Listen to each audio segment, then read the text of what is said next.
Greetings, everyone, esteemed guests, and fellow changemakers.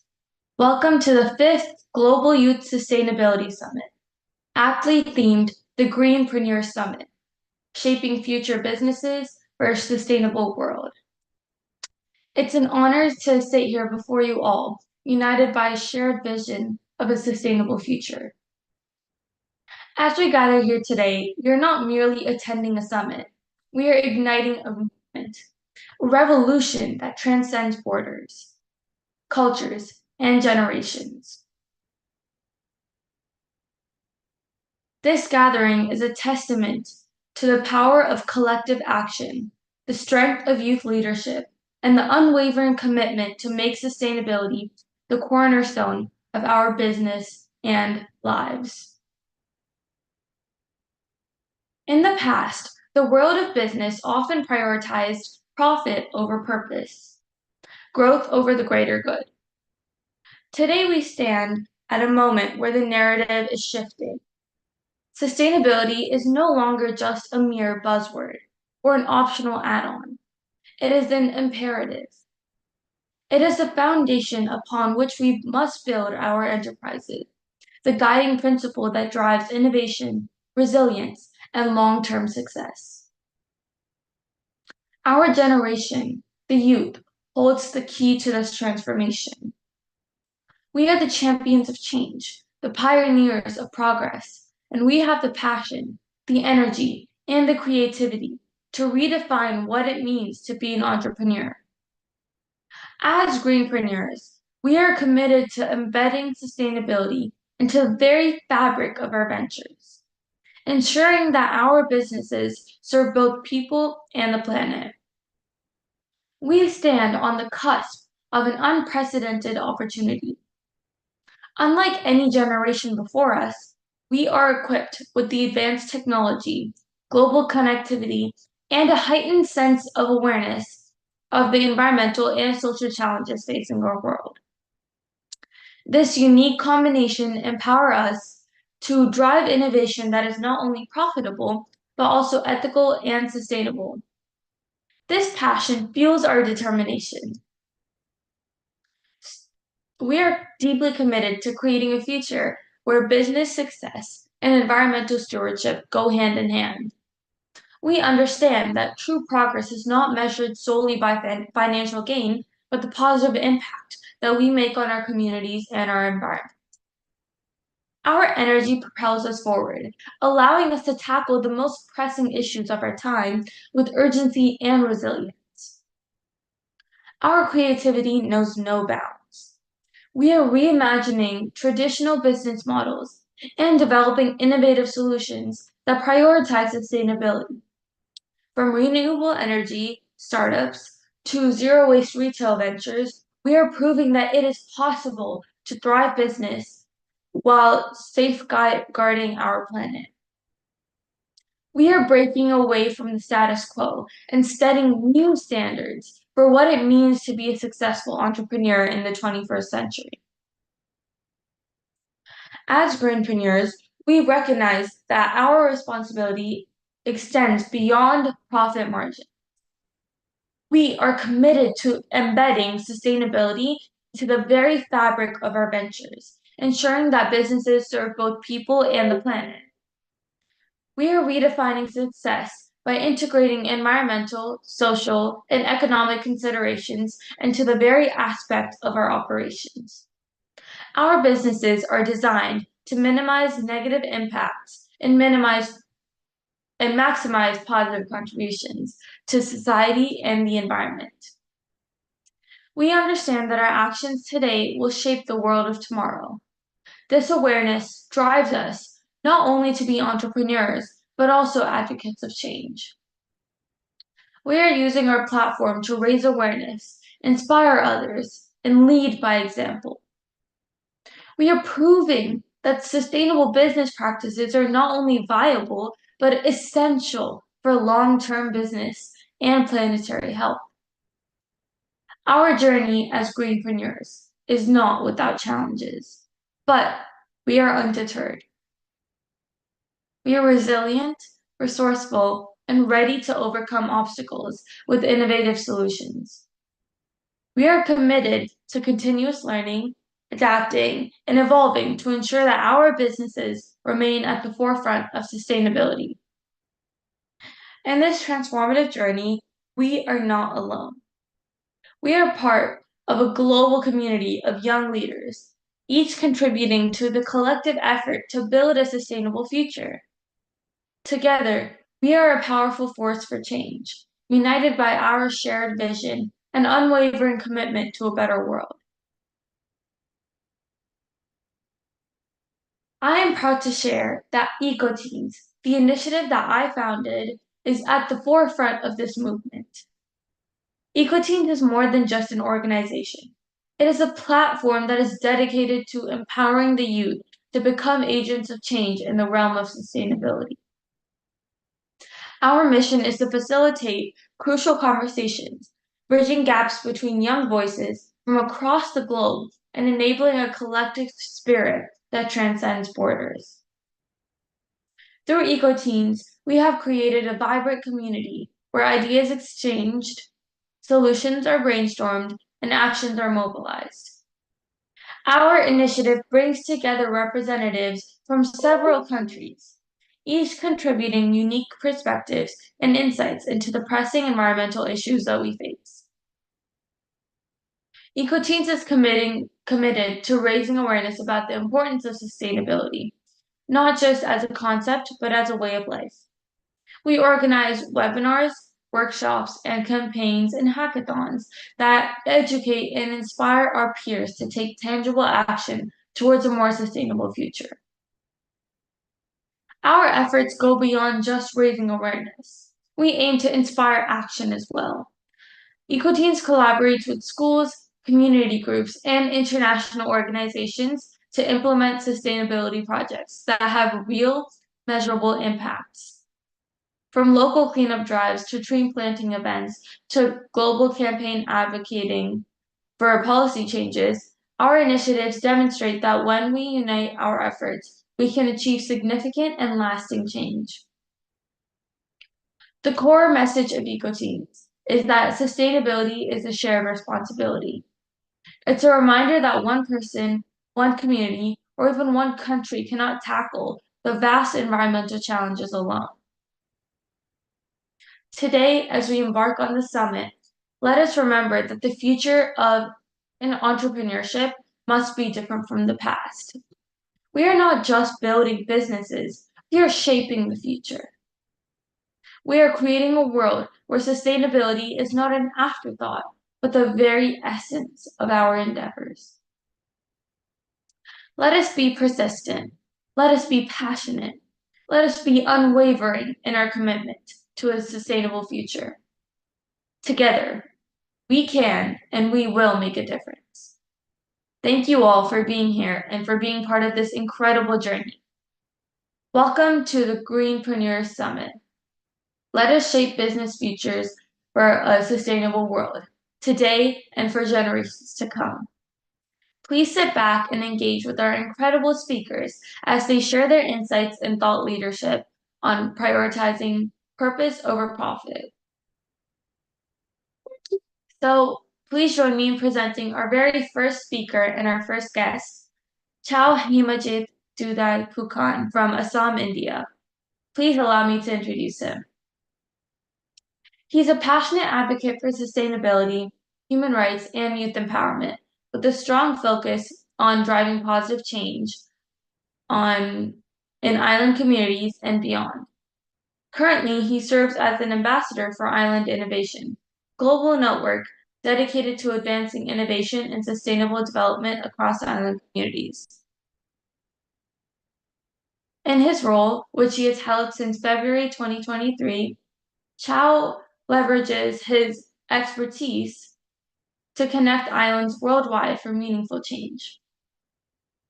Since October, he has also been a fellow with the Youth Empowerment and Climate Action platform, where he actively engages in capacity building and international travel to promote climate action among young people. His dedication to sustainability extends beyond just his role as the Director of Sustainability at the International Youth Society, which is a position that he has held since September 2019. Here, he focuses on capacity building and developing case studies to further organize the organization's mission. In addition to these roles, he is the founder of a Club 25 International Assam, which is an initiative that he started in April 2014 to champion human rights in Assam. With a rich background in international travel, policy advocacy, and capacity building, Chow continues to inspire and lead efforts in sustainability and human rights, making a significant impact on both local and global scales. Please,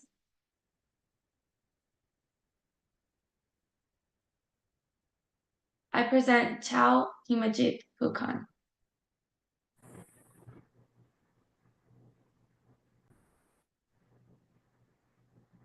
Hello everyone. Hello everyone. Yeah, this is Chao Emerging Development Program from Assam, India, and thank you, Pragna, for organizing such a fantastic event for a future of sustainability. And I hope with our engage of communications and sharing of whatever I'm sharing in the video message. After the video message, if we have any question or query, we can discuss, and which will definitely give a very good impact in coming future. Apart from what Pranja mentioned, I am actively working with my indigenous communities, the Staya home communities, and actually we are practicing whatever we are practicing in our community. We don't know that this is called nature-based solution. Later, with the support of technology and all, we come to know that, oh, this is called nature-based solutions.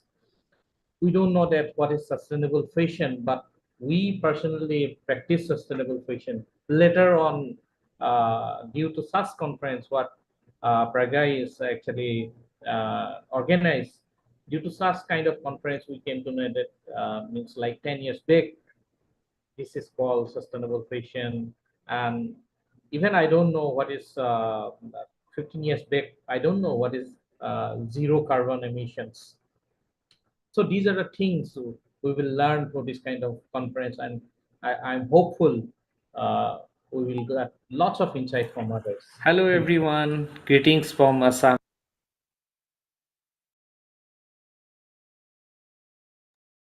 Thank you so much, and I look forward to hearing your talk. Thank you so much.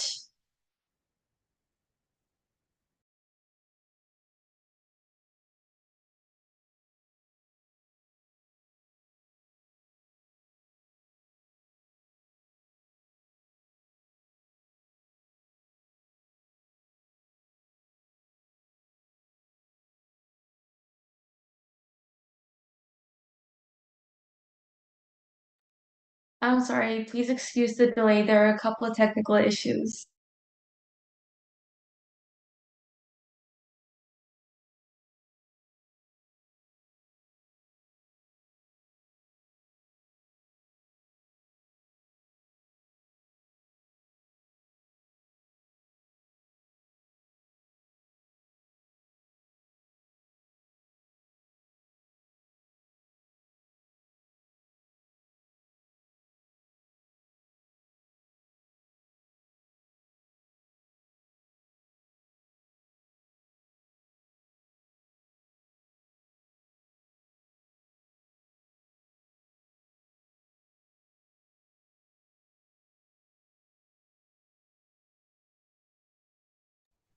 I think any issue with the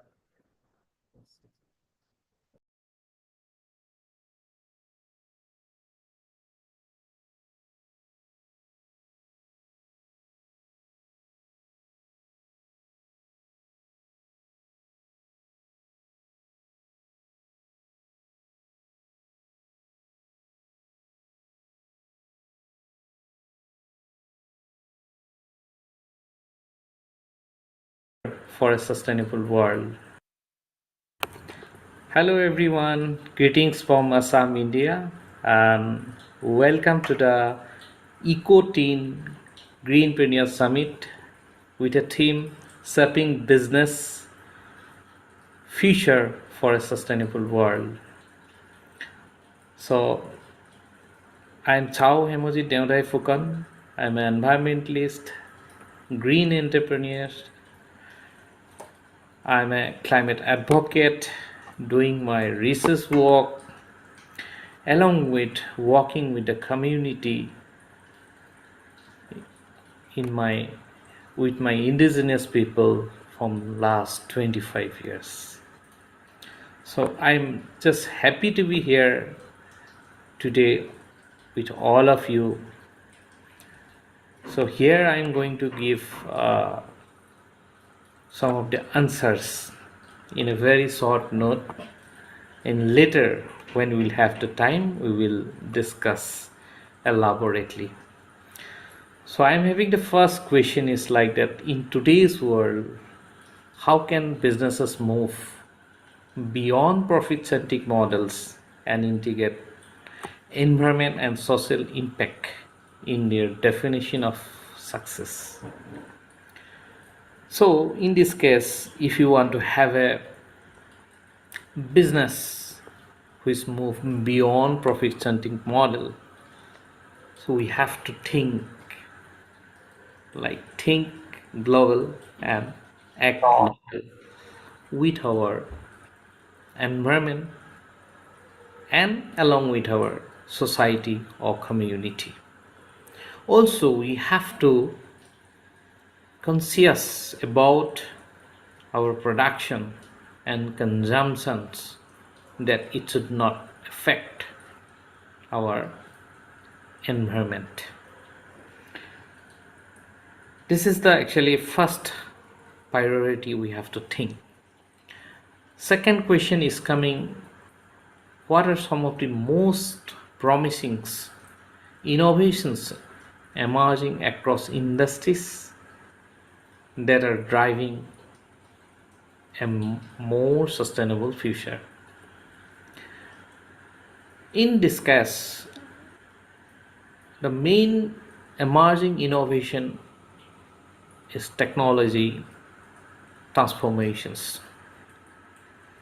With technology 4.0, it gives immense opportunity and creativity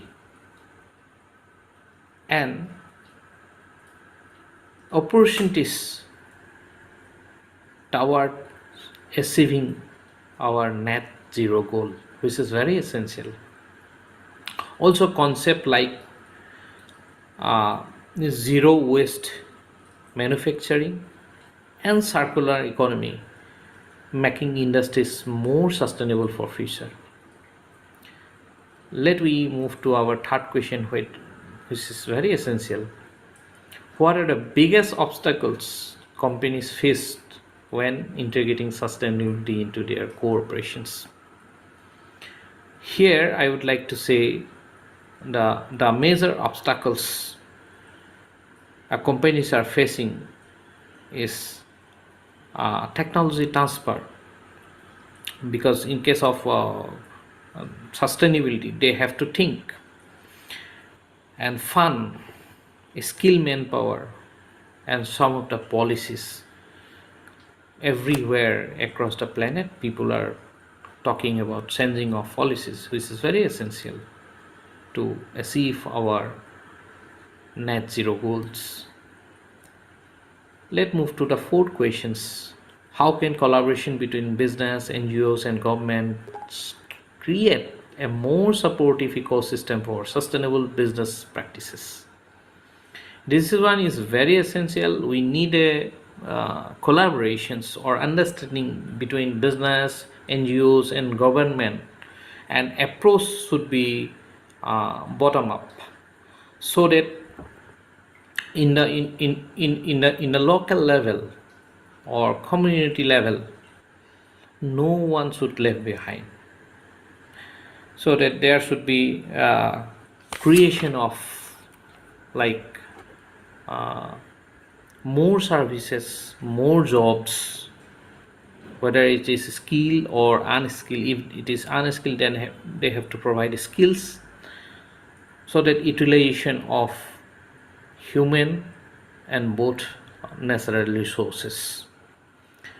And the fifth question here is that how can established companies better engage and empower young people who are passionate about sustainability? Here I think company have to think about little differently, because this is very much essential to engage young people.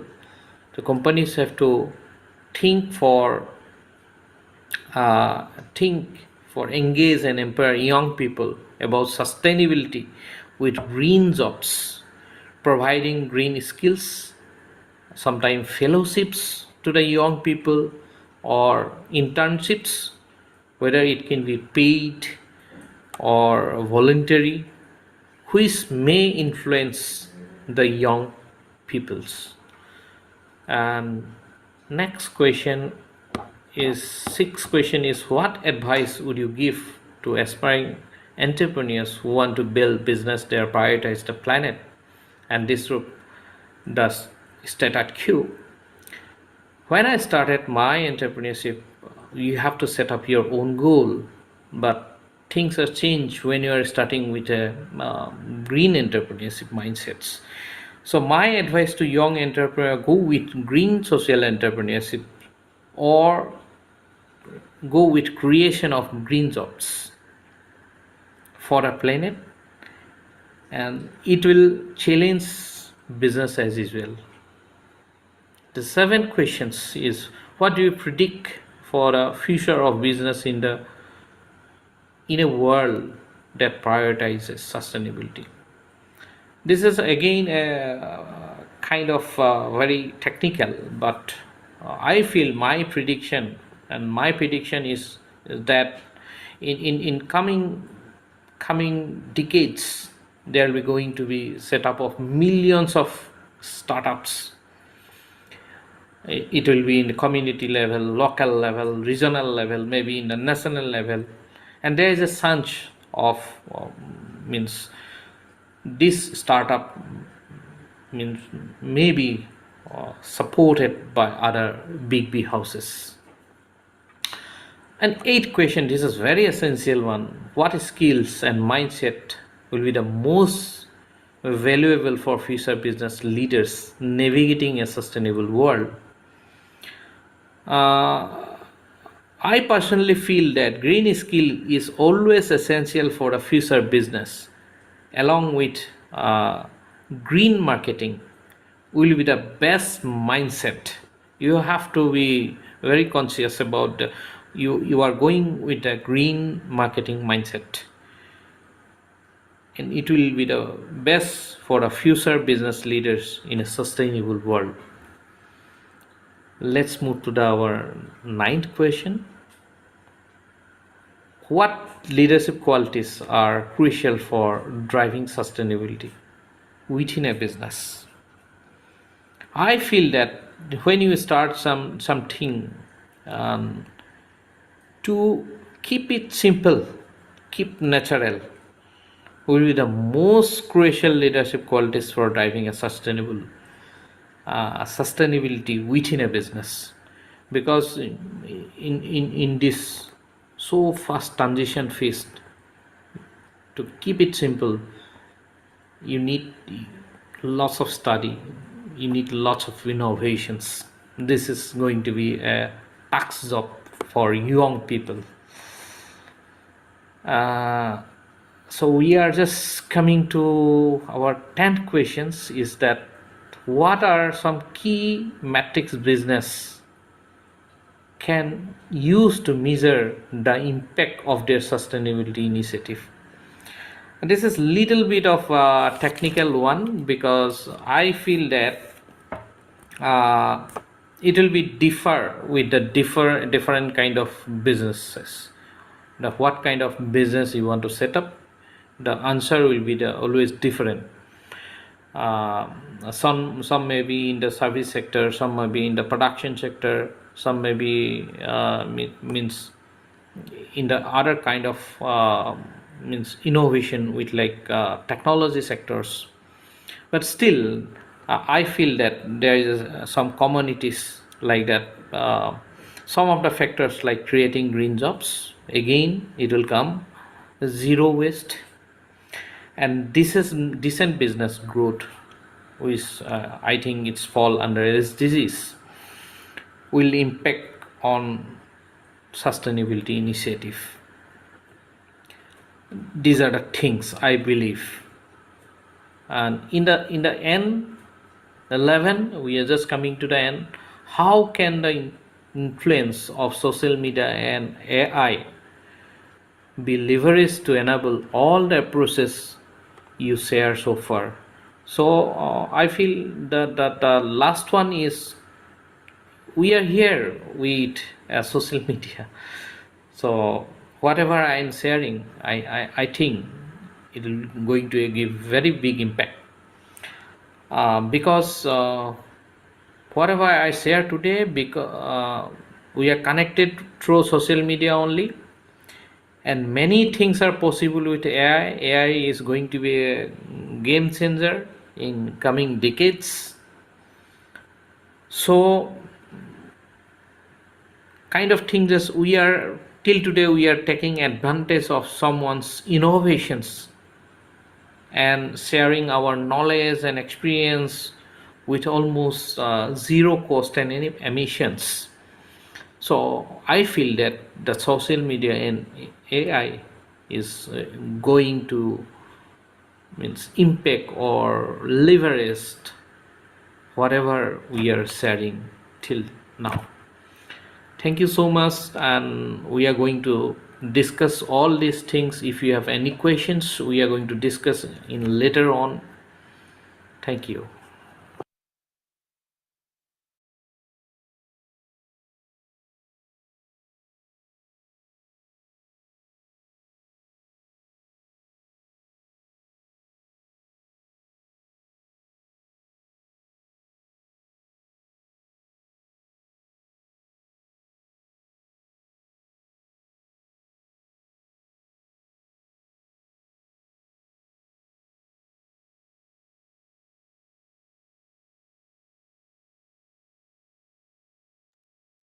Thank you so much for sharing your insight. Do you have any last comments you'd like to make?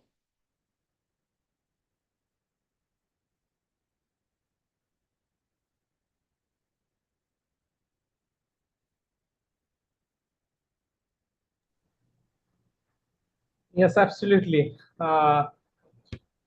These are really very essential questions, and uh, which actually took little bit of challenges. But thing is that it is a day-to-day practice for me as a social entrepreneur.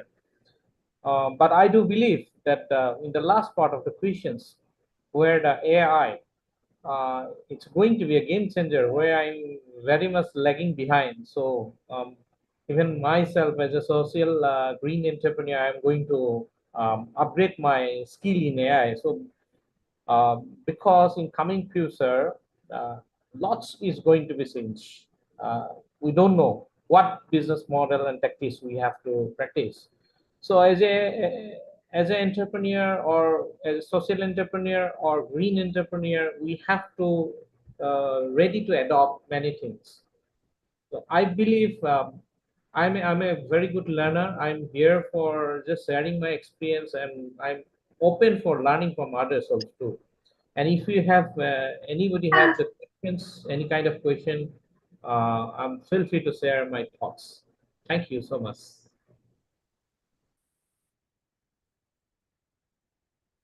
Thank you so much for sharing. Um, Thank you. So now let's move on to our second speaker.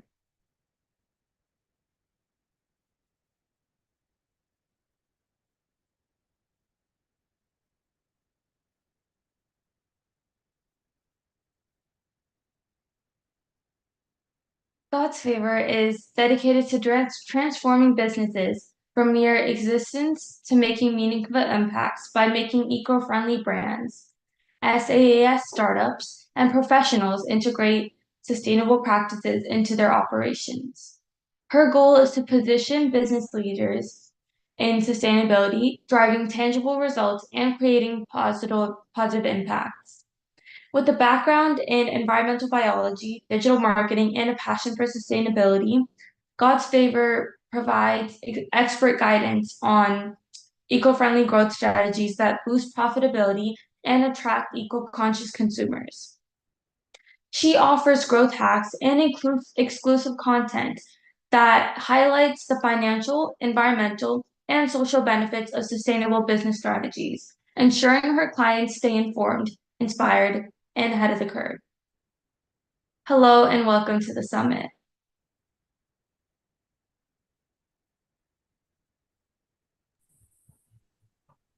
Hi, everyone. I'm super excited to be here today. Thank you, Fagna, for this wonderful opportunity. Yeah, Such a pleasure to be here today. of course. And we look forward to hearing you speak. Thank you. Yes, thank you.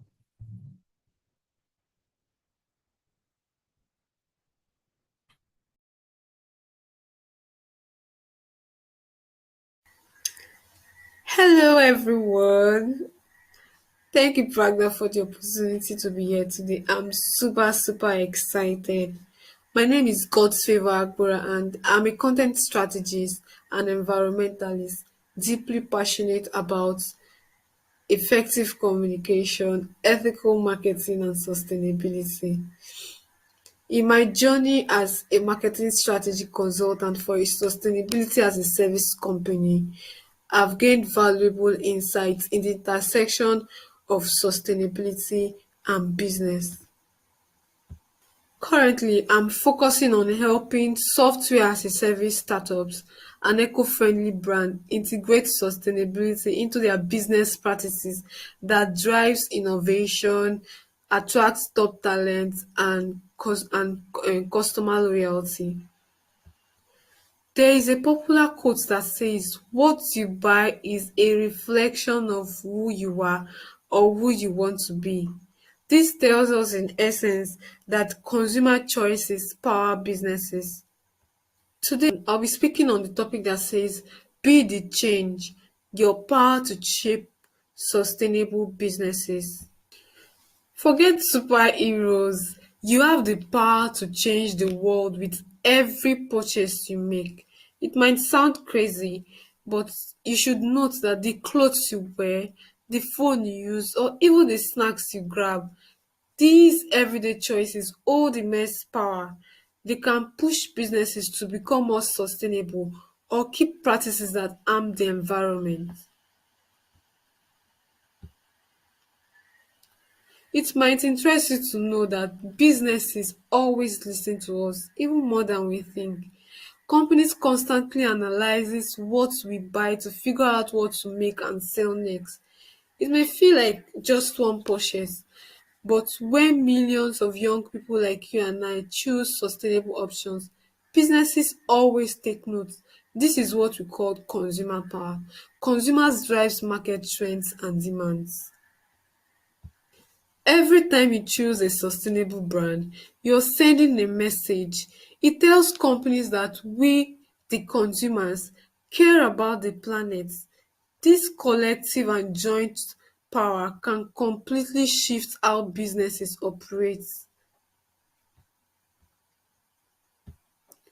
Now, in my undergraduate days a few years ago, I used to buy disposable water bottles every day.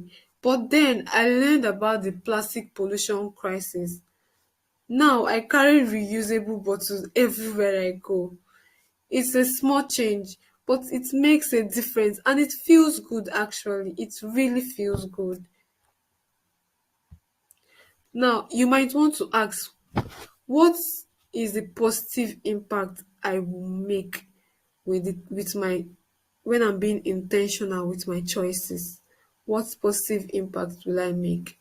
One, by supporting businesses, we can create a world with less pollution in our oceans and landfills. We can create a world with more renewable energy sources and wind power. Every purchase we make is a vote for the kind of future we want to see. Every purchase we make is a vote for the kind of future we want to see.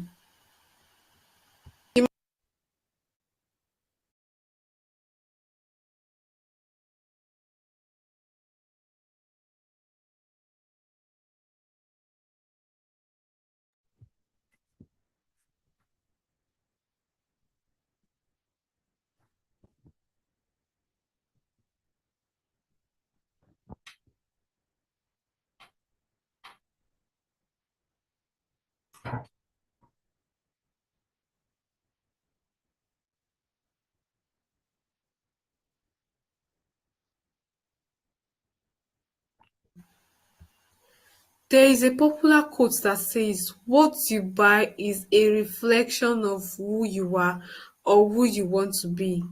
This tells us in essence that consumer choices power businesses.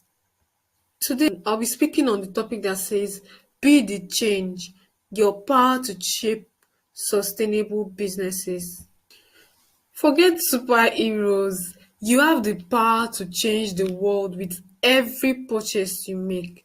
It might sound crazy, but you should note that the clothes you wear, the phone you use, or even the snacks you grab, these everyday choices hold immense power. They can push businesses to become more sustainable or keep practices that harm the environment. It might interest you to know that businesses always listen to us, even more than we think. Companies constantly analyzes what we buy to figure out what to make and sell next. It may feel like just one purchase, but when millions of young people like you and I choose sustainable options, businesses always take note. This is what we call consumer power. Consumers drives market trends and demands. Every time you choose a sustainable brand, you're sending a message.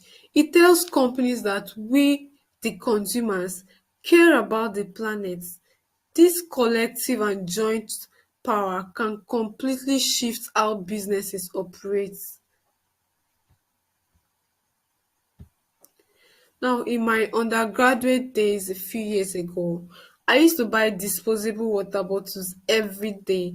But then I learned about the plastic pollution crisis. Now I carry reusable bottles everywhere I go. It's a small change, but it makes a difference and it feels good actually. It really feels good. Now, you might want to ask, what is the positive impact I will make with my when I'm being intentional with my choices? What positive impact will I make? One, by supporting businesses, we can create a world with less pollution in our oceans and landfills. We can create a world with more renewable energy sources and wind power. Every purchase we make is a vote for the kind of future we want to see. Every purchase we make is a vote for the kind of future we want to see. You might want to ask, how can I be the change today? It's simple. Do your research. Google is your friend. Look for sustainable brands online. Search on Google for sustainable brands with sustainable practices. Talk to your friends and families. Get them on board. Use social media to spread awareness and support sustainable brands. We should always remember that it's our collective responsibility. Together, we can be the change that we want to see. We can be the change and the future we want to see, where businesses and sustainability go hand in hand. Thank you so much.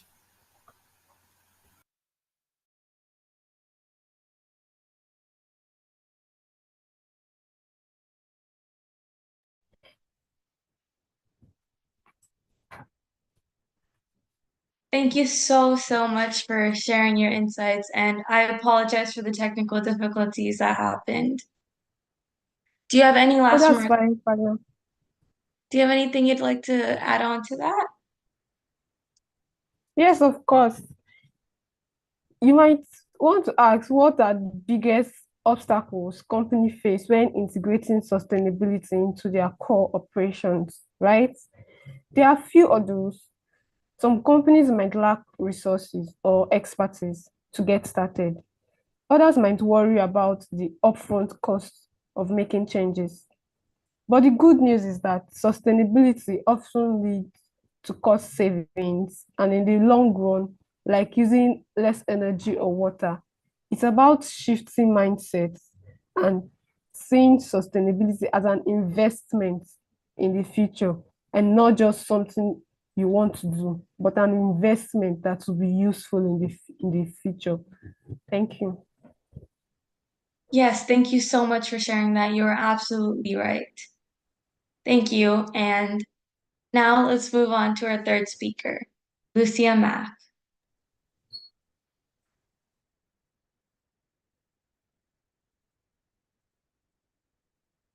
Hi. Hi. Lucia Mack is a sustainability manager at Caritas Vienna, where she focuses on her passion for social and ecological sustainability. This intersection makes her job particularly exciting and motivates her to provide social added value through her work. Previously, she gained experience in the NPO sector at the NPO Competence Center at WU, participating in research projects related to care and people with disabilities. Her socioeconomics degree courses also address ecological crises. Now Lucia applies her knowledge in practice by helping to shape Caritas Vienna's climate projection strategy and setting up the reporting system and sustainability management according to CSRD. Hello and welcome to the summit. Hello, thank you so much for having me. It was already really nice to hear the first two speakers. Yeah, I will talk a little bit about the NGO sector, so maybe a little bit different, but I don't wanna take anything away, so I think we can just get started into the presentation. Okay, sounds good. Thank you.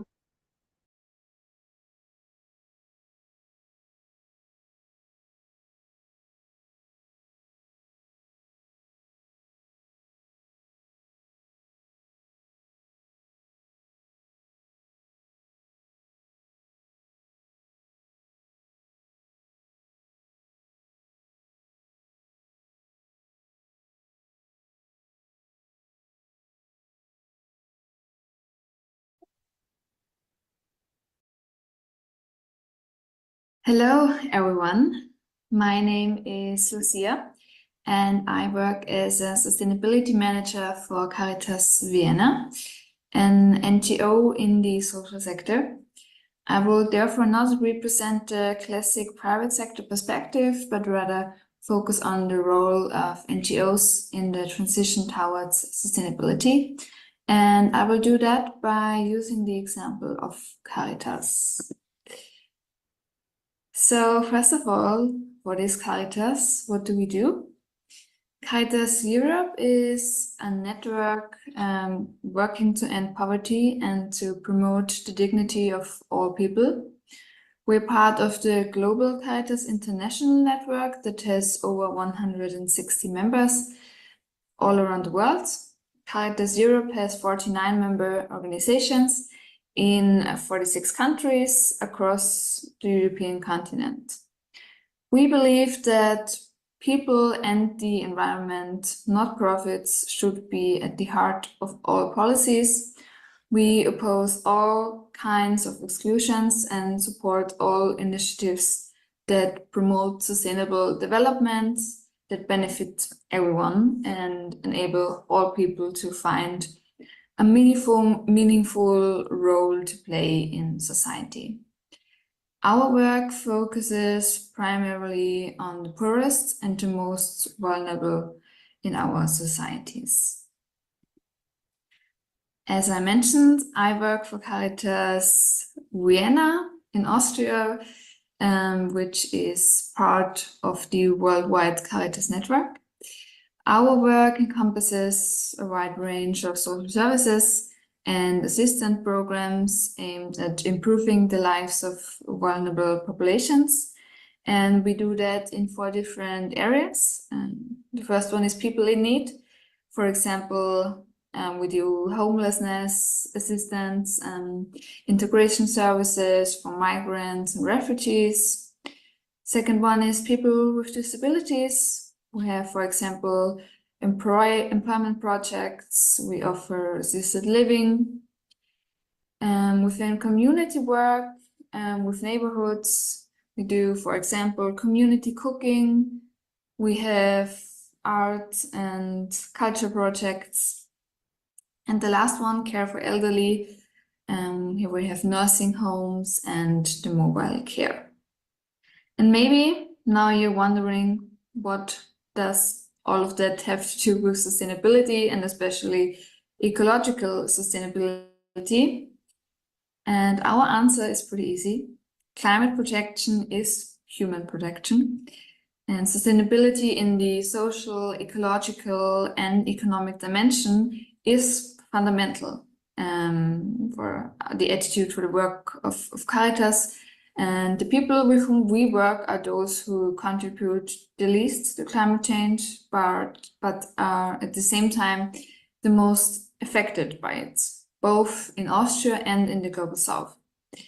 The climate crisis and the associated extreme weather conditions and environmental disasters are exacerbating hunger worldwide. And vulnerable population groups in Austria are also finding it more difficult to protect themselves from the consequences, for example, extreme heat or extreme cold. Caritas is generally doing a lot in the area of climate protection and sustainability.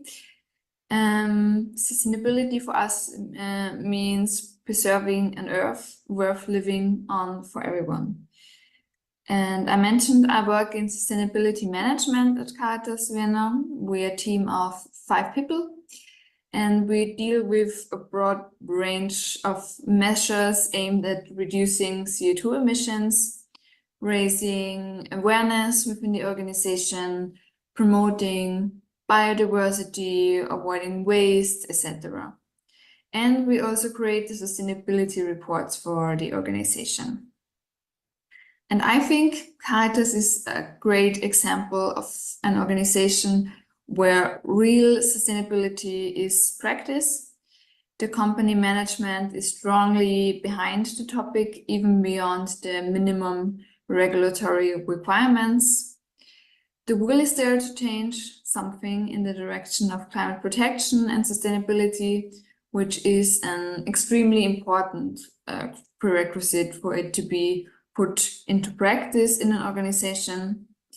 Climate protection is also anchored in the corporate strategy and is taken into account when decisions are being made. So my team and I, we're not lone fighters. There's support and cooperation from a wide range of departments.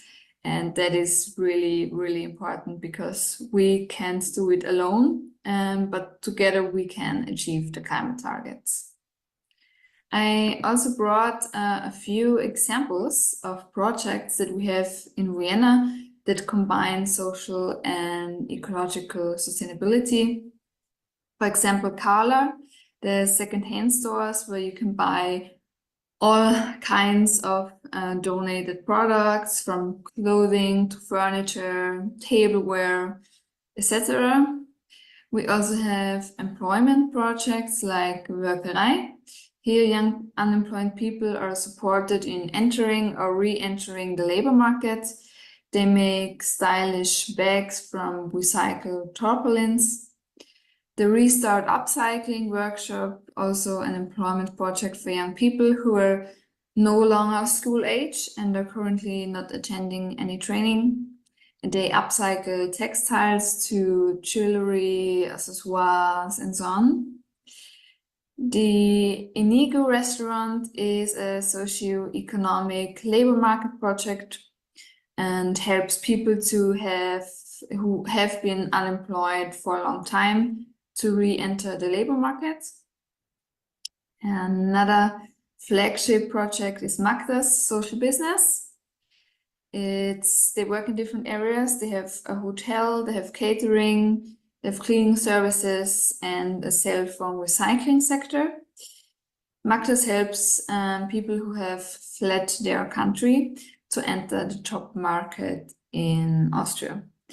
These are just some examples. We have many, many more amazing projects in that area. So, the conclusion, what's the impact of NGOs in the transition towards sustainability? I think NGOs have a special role to play in the fight against climate change as they work with people who are particularly affected by the environmental change.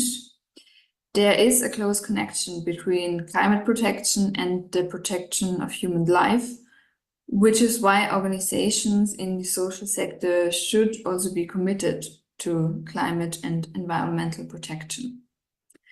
Many NGO projects support the Sustainable Development Goals and can be flagship projects for profit companies. For example, social business models such as Magda's or circular economy projects such as the Kala that I was talking about.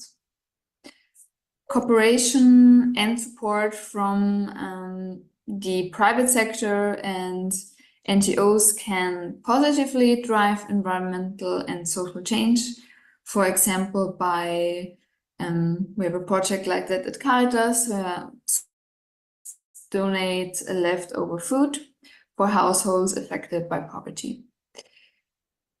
Many NGOs have a great deal of expertise when it comes to inclusivity and to not neglecting anyone in the transformation towards sustainability, because that is the target group many of them are working with, and many companies can learn from them.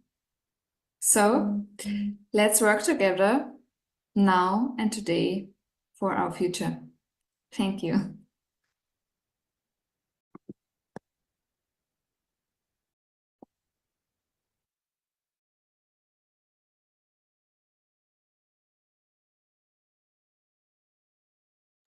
Thank you so much for sharing. That was so incredibly insightful. Do you have any final remarks that you'd like to add on that? I just want to highlight the last sentence of my presentation. Let's work together. We can't do it alone. There's not one single organization that can stop climate change or protect the environment. We have to work together. So let's start just right now.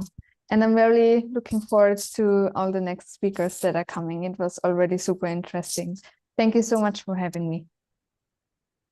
Yeah, of course. Thank you so much for joining us today, all the way from Austria. So now our next speakers are and Kanisha Amon and Andrea Andi U. So Kanisha is a skilled sustainability strategist and a capable leader with deep experience as an ESG data analyst and a strong communication skills. At TPB, she serves as head of culture, where she works on embedding the company's values across all processes, implementing support and development systems, and cultivating TPB's team's dynamics. She also sits at the helm of sustainability reporting projects as a reporting advisor and as a key team member of sustainability strategy projects. Kanisha made impactful contributions in sustainability analysis through her time working with ISS ESG, a leading global ratings provider, and played a pivotal role in training employees on a wide range of environmental, social, and governance issues. Kanisha holds a degree in diplomacy and international relations from Ateneo de Manila University and has completed numerous sustainability courses. She's also held leadership roles in social and environmental organizations such as AIESEC and the Ateneo Environmental Science Society. Andy empowers businesses to harness their capacity for creating sustainable value from grassroots initiatives to boardroom strategies. Her expertise in data analysis and strong communication and people skills make her natural leader and facilitator. She began her career with a focus on ESG data aggregation to inform corporate and sustainability disclosures, and swiftly progressed to developing sustainable narratives and strategic frameworks. Andy has supported transformation projects by facilitating purpose articulation and driving activation and engagement. She has been instrumental in guiding executive leaderships of blue chip companies to embed purpose into their business models, including Philippines' largest food manufacturers and some of its most trusted family conglomerates, as well as Hong Kong-based hotel groups, Swire Hotels. Andy graduated with honors from Ateneo de Manila University, earning a Bachelor of Science in Management and Applied Chemistry. An environmental and social advocate, she was a youth council member in her hometown, a climate reality leader, and co-developer of a community food security toolkit for social agribusiness. At the Purpose Business, Andy has worked across multiple sectors, including food and manufacturing, automotives, and shipping. Her climates value her thoughtful and grounded approach, prioritizing creating shared value. Thank you so much for joining us today, and let's get right into your speech.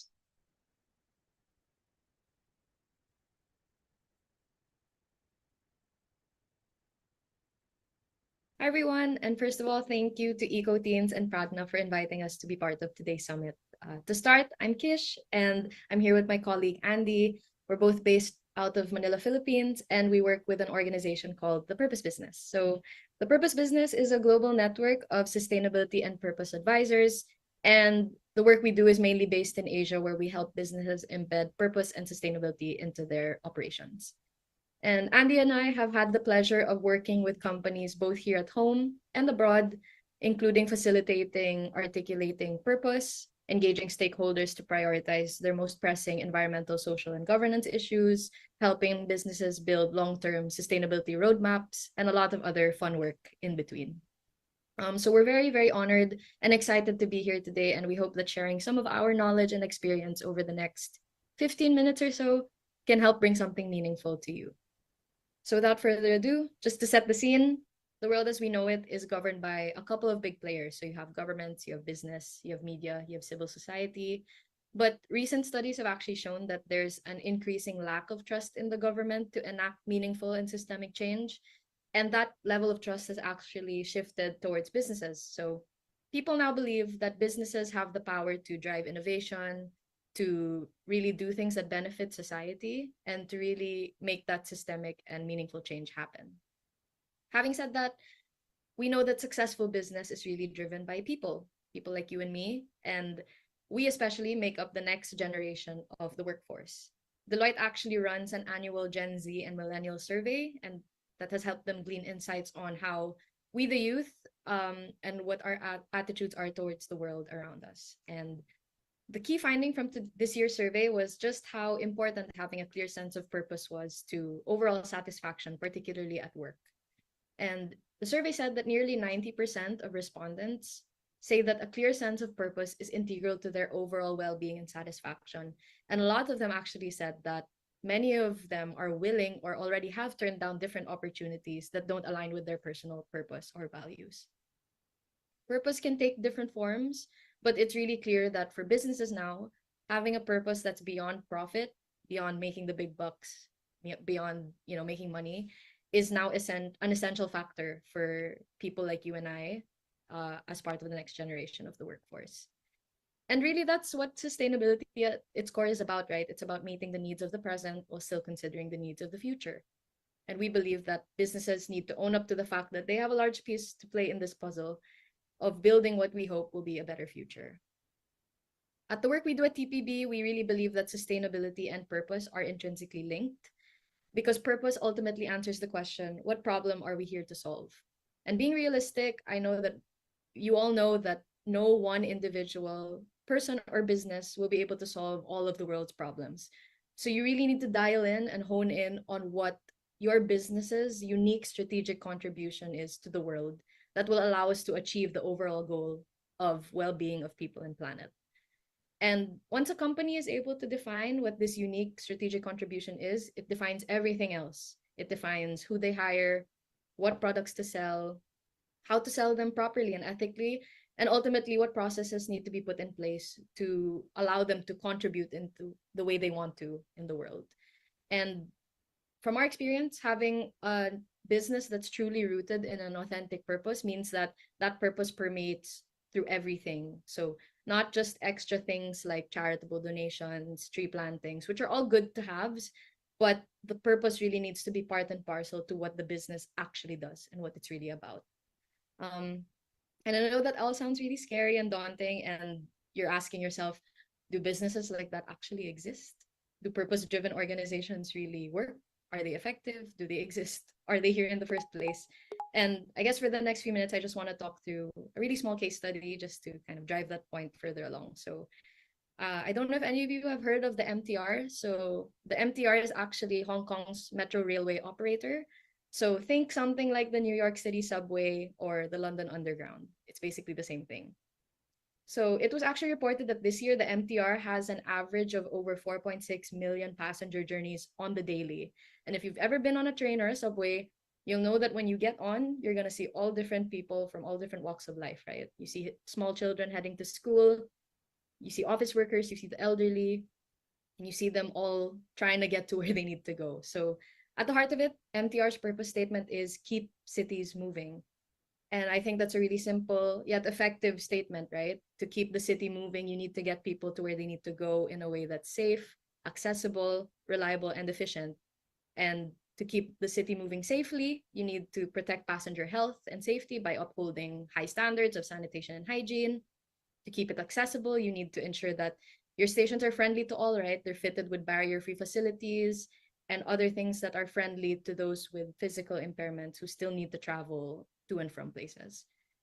You need to keep it reliable by making sure the trains are running, but also making sure that people can continue to afford to ride on the trains to get to where they need to go, right? So keeping the fares reasonably priced and offering fare concessions allows people to worry less about that aspect of their daily life, right? And lastly, for efficiency, if we're talking from an environmental aspect, transportation companies have a big impact. So the MTR has prioritized energy efficiency through investing in low carbon design and ultimately working towards transitioning to clean and renewable energy. So keep cities moving, I think personally is a very clear and practical and grounded purpose. And it clearly has influenced a lot of MTR's decision making, right? And as much as times have changed, because the MTR has been around for over 40 years, I think keep cities moving is as relevant of a statement as it's ever been, right? But of course, the MTR and no other company is perfect, but it's just a really good example of how being purpose driven and having your purpose be that clear and simple and true to yourself really sets the tone and keeps things on the right path for as long as you're on.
from businesses. We need businesses to step into that power and influence to lead systemic change. And just to recap what Kish has been saying, it really requires a certain intentionality about the specific environmental or social challenge that they can help solve. And just as Kish said, we can't expect any individual to solve everything. So a food company, for example, can't solve world hunger on their own, but they do need to carve their slice of the pie, their piece of the puzzle. And once they have clarity on that, they need to put in the work to transform their business and activate their purpose. So how do we make this future a reality? That's an invitation to each and every one of us here, myself and Kish included, to step into our own leadership. We have the power to keep the pressure on businesses and hold corporations accountable. And hopefully sharing that NPR case study gives you a slightly clearer image of what a purpose-driven business can look like. But to bring that kind of empowerment to life a bit more, let me tell you a story of employees who have gathered to spark change in their own organization. And this organization is no stranger to any of you. It's the big tech giant, Amazon. So these passionate individuals gathered at Amazon, and mind you, they were already passionate in their own personal lives. They were involved in their own climate justice organizations, but they believed that they could make a difference wherever they were. So they knew that if they could convince Amazon to make bolder commitments on climate action, it would send a signal to other companies that if a company as massive of an institution as Amazon could be ambitious about their climate action, they could follow suit. It would have huge ripple effects on their industry in terms of supply chains, their transportation, logistics, and data services. So they harnessed the power of numbers. They connected with like-minded people at the company. They found each other. They convened and shared learnings and concerns. And together they brainstormed ideas and solutions. They called themselves the Amazon Employees for Climate Justice. And one day, they decided to draft a shareholders resolution. And what that really means in simple terms is that it's a proposal submitted by shareholders or those who own stocks of a company to suggest changes as to how the company should be run. And as employees of Amazon, they were also stockholders. Their ask was simple. What is Amazon's climate plan? And so they presented this shareholders resolution in May of 2019, hoping to get it passed. And although they only got around 30% of shareholder votes, which wasn't enough, they did garner over 8,000 employee signatures. That in itself was a feat. It galvanized them and it sparked a culture shift. It got people to start talking and asking questions like, what is Amazon's climate impact? What are they doing about their emissions? And so a few months later, in September of that same year, 2019, over 1,000 Amazon employees walked out of their workplace to support the youth-led global climate strike, and at the same time to protest and demand more accountability from their employer on their climate impact. Coincidence or not, a day before the walkout, Amazon committed by 2040. So whether you think it's a coincidence or not, the mere act of employees coming together, founded by a common cause, must have accelerated action. And to quote them directly, it just started with the 5 of us in a living room. So hopefully that story inspires you to step into your power, to your power of conviction, the power of collective, and the power of choice. So 3 C's, easy to remember. The power that you yourself are a leader. And that starts with knowing yourself and how you engage with the world. So start asking questions like, what inspires you? What advocacy compels you to act? What maybe there's a life event that has significantly shaped the way you think about the world and what a better world could look like.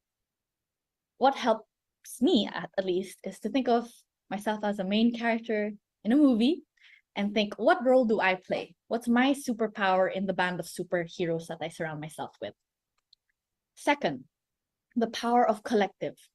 Just as the Amazon employees found like-minded employees, find your fellow warriors. Join movements and get involved. There's so many communities out there that would love to have your superpower in them. Really unlock the strength in numbers. And lastly, the power of choice. Whatever you decide in life, whether it's what you communicate on social media, how you start these conversations, what you choose to learn, the brands you choose to support, and the jobs that you apply for, it should align with your convictions, your personal purpose and values. So thank you for having us. We hope that you were inspired to activate your own personal purpose and really push the purpose agenda forward for the businesses that we engage with every day. Thank you.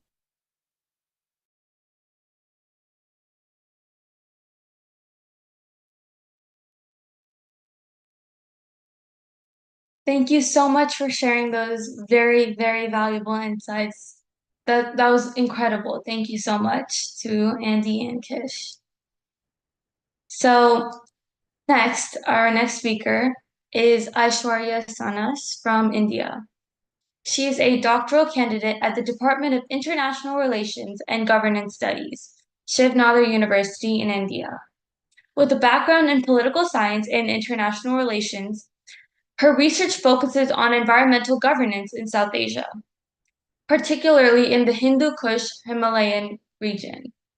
She's interested in examining the region through the interrelationships of the constitution, policy, law frameworks, and analyzing governance models influenced by processes of democratization and secularization. Aishwarya aims to contribute to the literature on the modernization of the HKH and the institutionalization of mountain governance, with a significant focus on India, while also monitoring developments in Nepal, Bhutan, China, and Pakistan. She believes that the region is critical for research due to ongoing environmental degradation caused by human activities and certain developmental pressures. Through her PhD, Aishwarya intends to deepen her understanding of the region, conduct extensive fieldwork, and generate knowledge that will contribute to securing the future of the HKH. In addition to her academic pursuits, Aishwarya enjoys reading environmental philosophy, political philosophy, and theory. She's also active in the civil society sector as program co-lead at the Climact Initiative, an NGO dedicated to providing actionable and intersectional climate education to young people in India. Let's welcome Aishwarya. And I do apologize for the audio and visual technical difficulties that we had in the last presentation. I'm really sorry.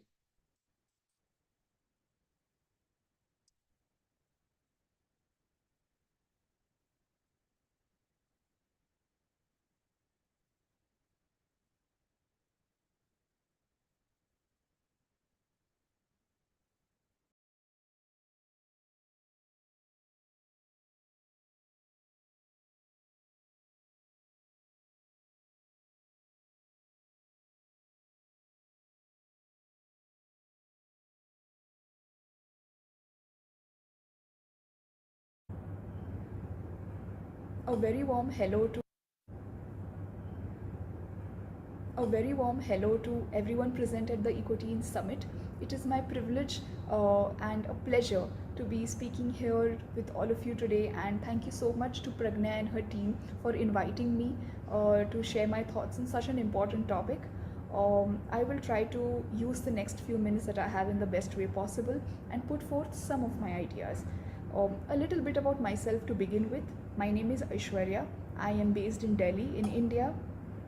I am a PhD scholar, a researcher, and a climate educator.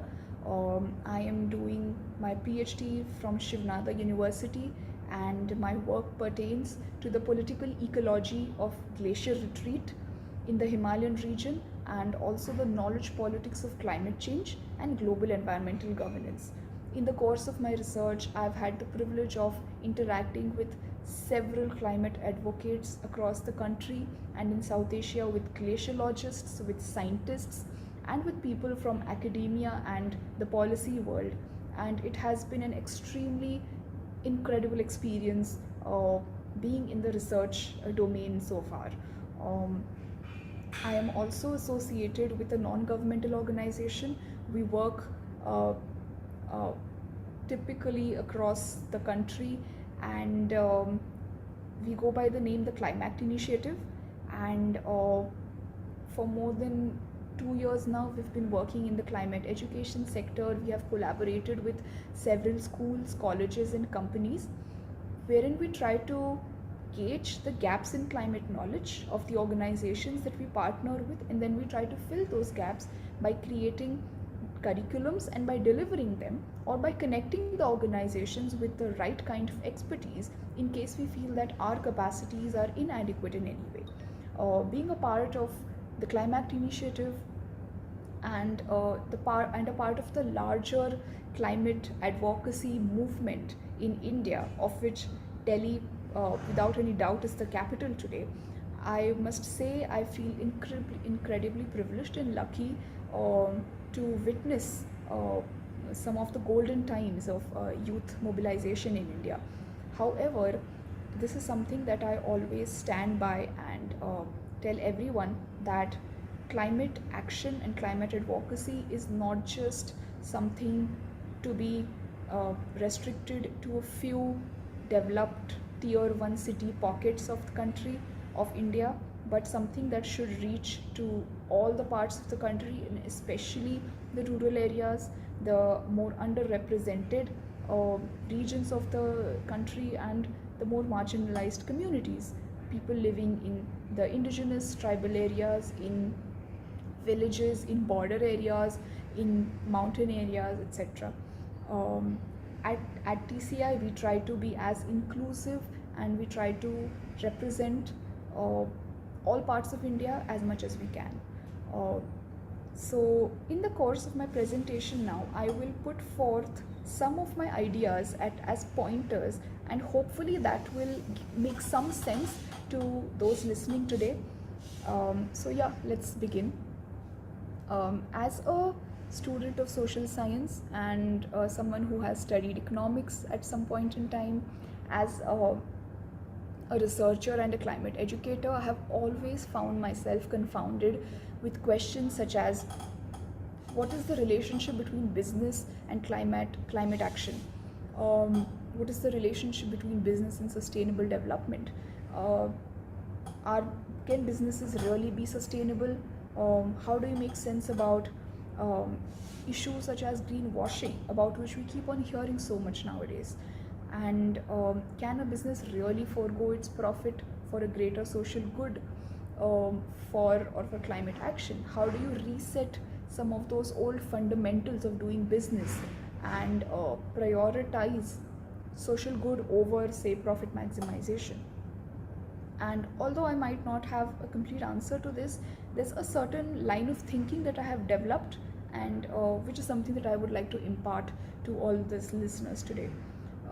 The first important point that I want to make is, as an individual, as a thinking individual, always be aware of your country, of the position and the place your country holds in the global climate change politics and environmental governance. Be aware of your socio-economic makeup of the country and the political and legal arrangements of what your country represents in the larger climate debate.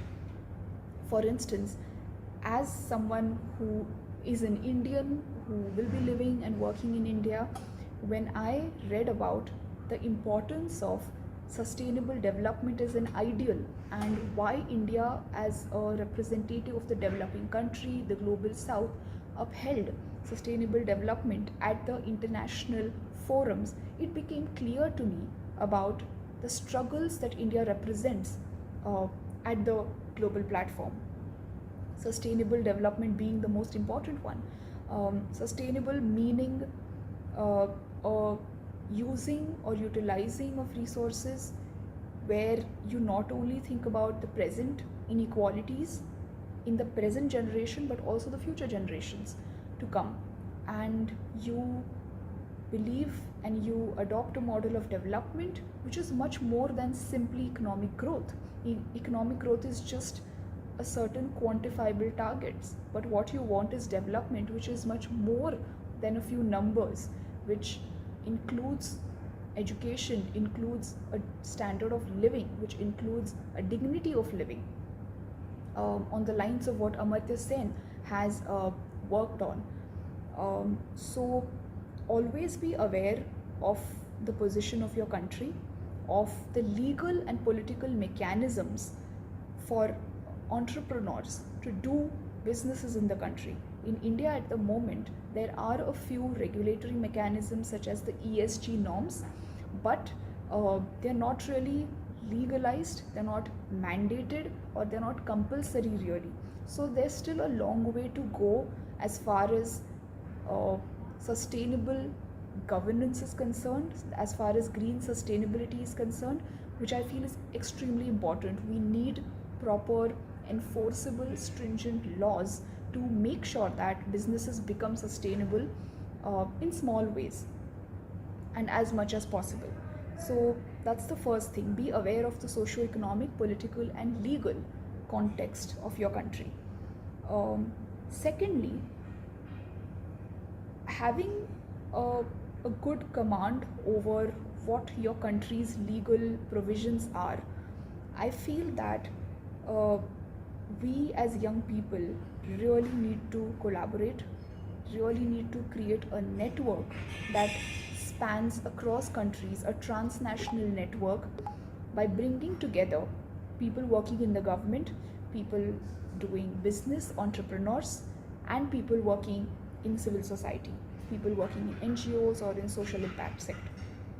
It is very important to create a network, and this network really needs to be decentralized and reach out into the much more underrepresented parts of the country, which is why I encourage EcoTeens organization to really connect themselves with the rural parts of India. There's a lot of entrepreneurial spirit there.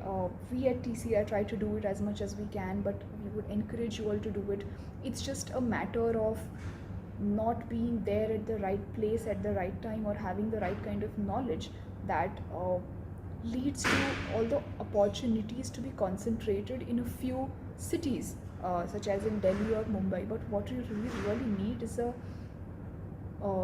transnational movement or youth mobilization that captures the rural parts of the country, or the tier 2 towns, tier 2, tier 3 cities also for that matter.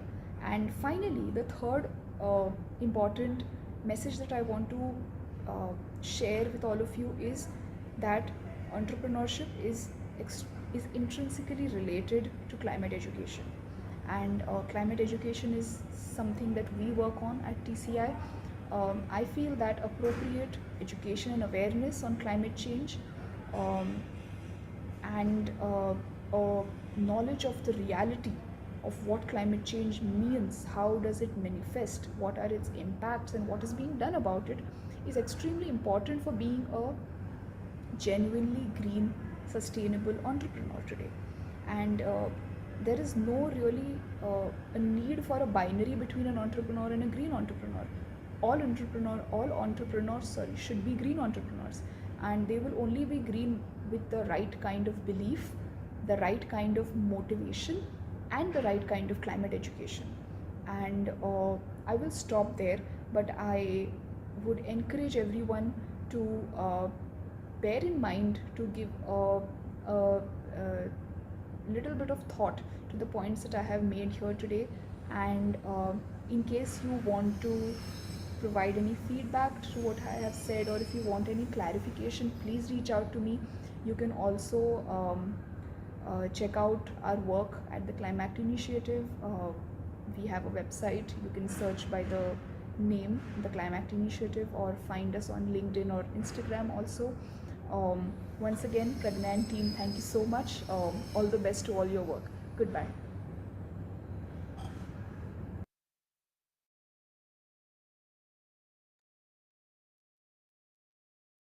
Thank you so much, Aishwarya, for sharing. That was an incredible presentation. Thank you so much. Now, let's move on to Elona Erezi from Nigeria, who is going to join us as a speaker who will present live here.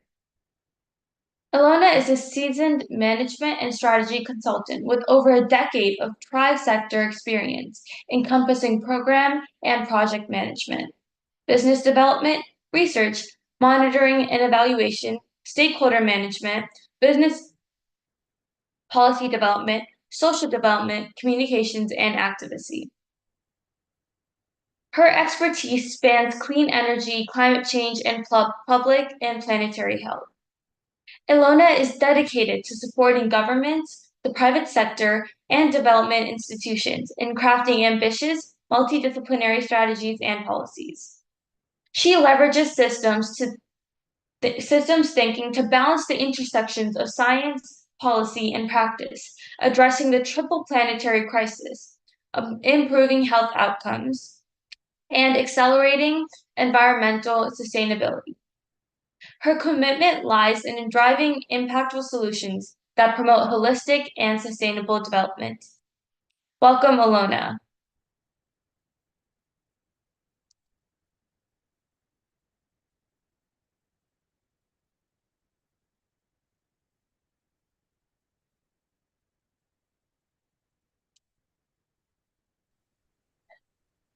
Could you please turn your video on? Thank you. Yeah, hi partner. I'm sorry, my internet kicked me out for a minute. Okay. Yeah. Hello everyone. Thank you, partner, and thank you, EcoTeens, for having me. I'm very excited to be here. I have particularly learned a lot from all of the previous speakers that have shared their thoughts and their insights on how businesses can shape sustainability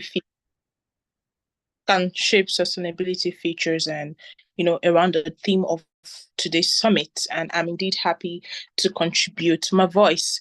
So back to the topic at hand.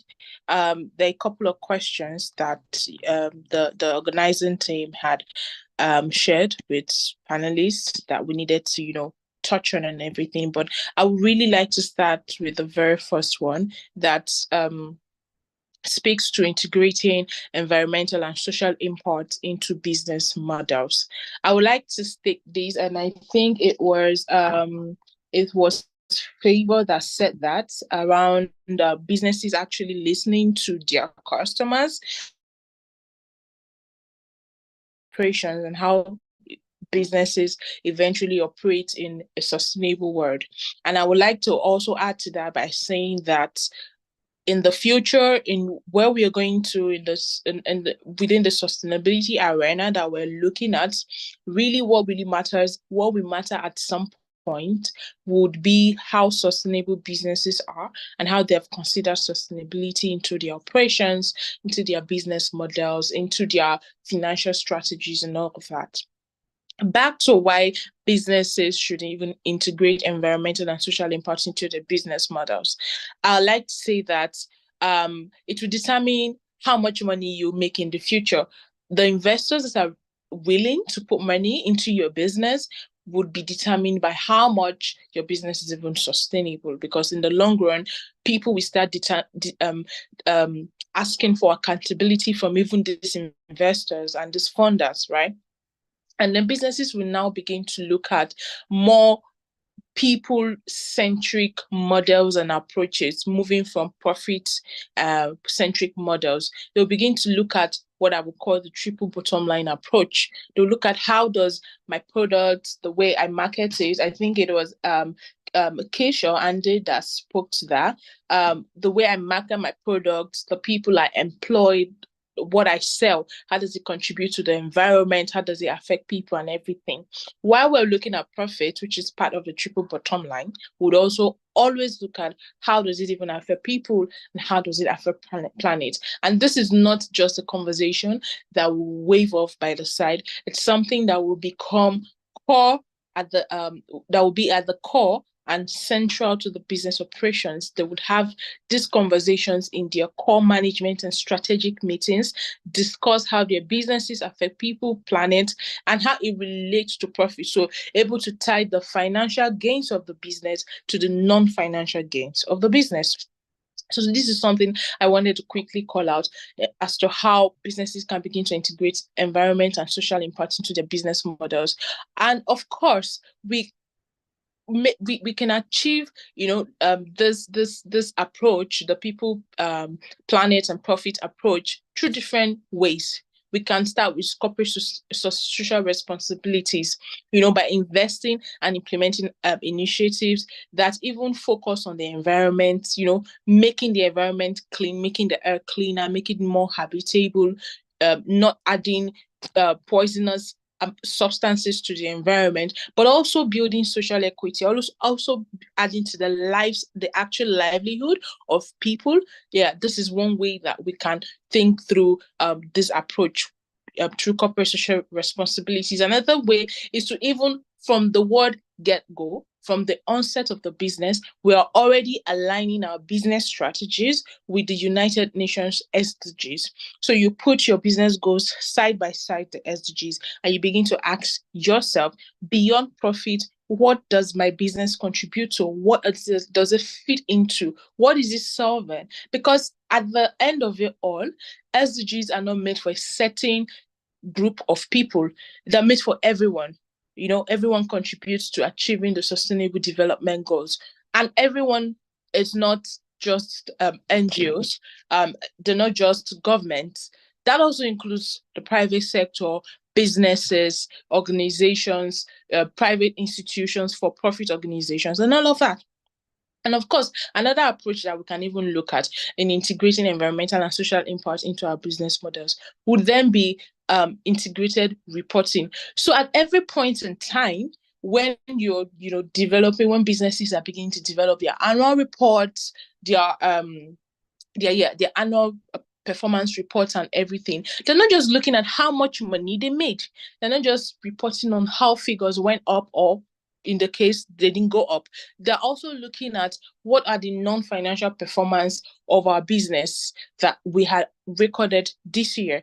They're also looking at impacts on, like I had earlier mentioned, on people, on the planet, on every other non-financial metrics that they also need to report on. So this is something that would also look at. And then, just to back up what I'm saying, according to Global Reporting Initiative, GRI, 80% of the world's largest 250 companies report on sustainability. That is small anyway, because we have a lot more businesses out there, even in developing economies, that while I know that they're still struggling with profit, it would be great for them to already start integrating this sustainability reporting into their business models, so that it begins to guide the way that they do business.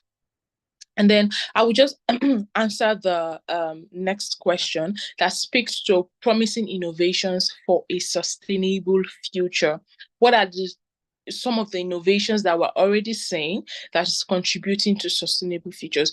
Honestly, there are a lot of them, but top of the list will be the emergence and the spike in growth of renewable energy technologies like solar, wind, hydroelectric power, and all of that have reduced reliance on fossil fuels, but then has also positioned a lot more businesses to be more visible, because they are now beginning to adapt and adopt these renewable energy technologies in their operations. Something else is the circular economy and economy models. Now, beyond even the businesses employing circular economy models in the way they use, they recycle and manage waste, use energy and all of that. Beyond all of that, there are also companies and businesses that are dedicated to recycling waste, to managing waste, to employing the principles of recycling. That is a business on its own. So we can look at this from two lenses, where innovations for the future is coming from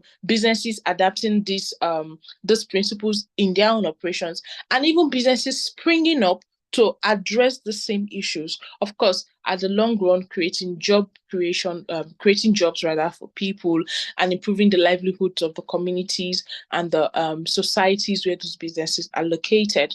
And so on, we have green building technologies that are some of the innovations of the future. But of course, in all of these conversations, there are always obstacles to integrating sustainability. A lot of the speakers that spoke before me have addressed some of these challenges, but top of the list is financial constraint in even making your business sustainable, right? Now, whether we like it or not, business leaders like to think of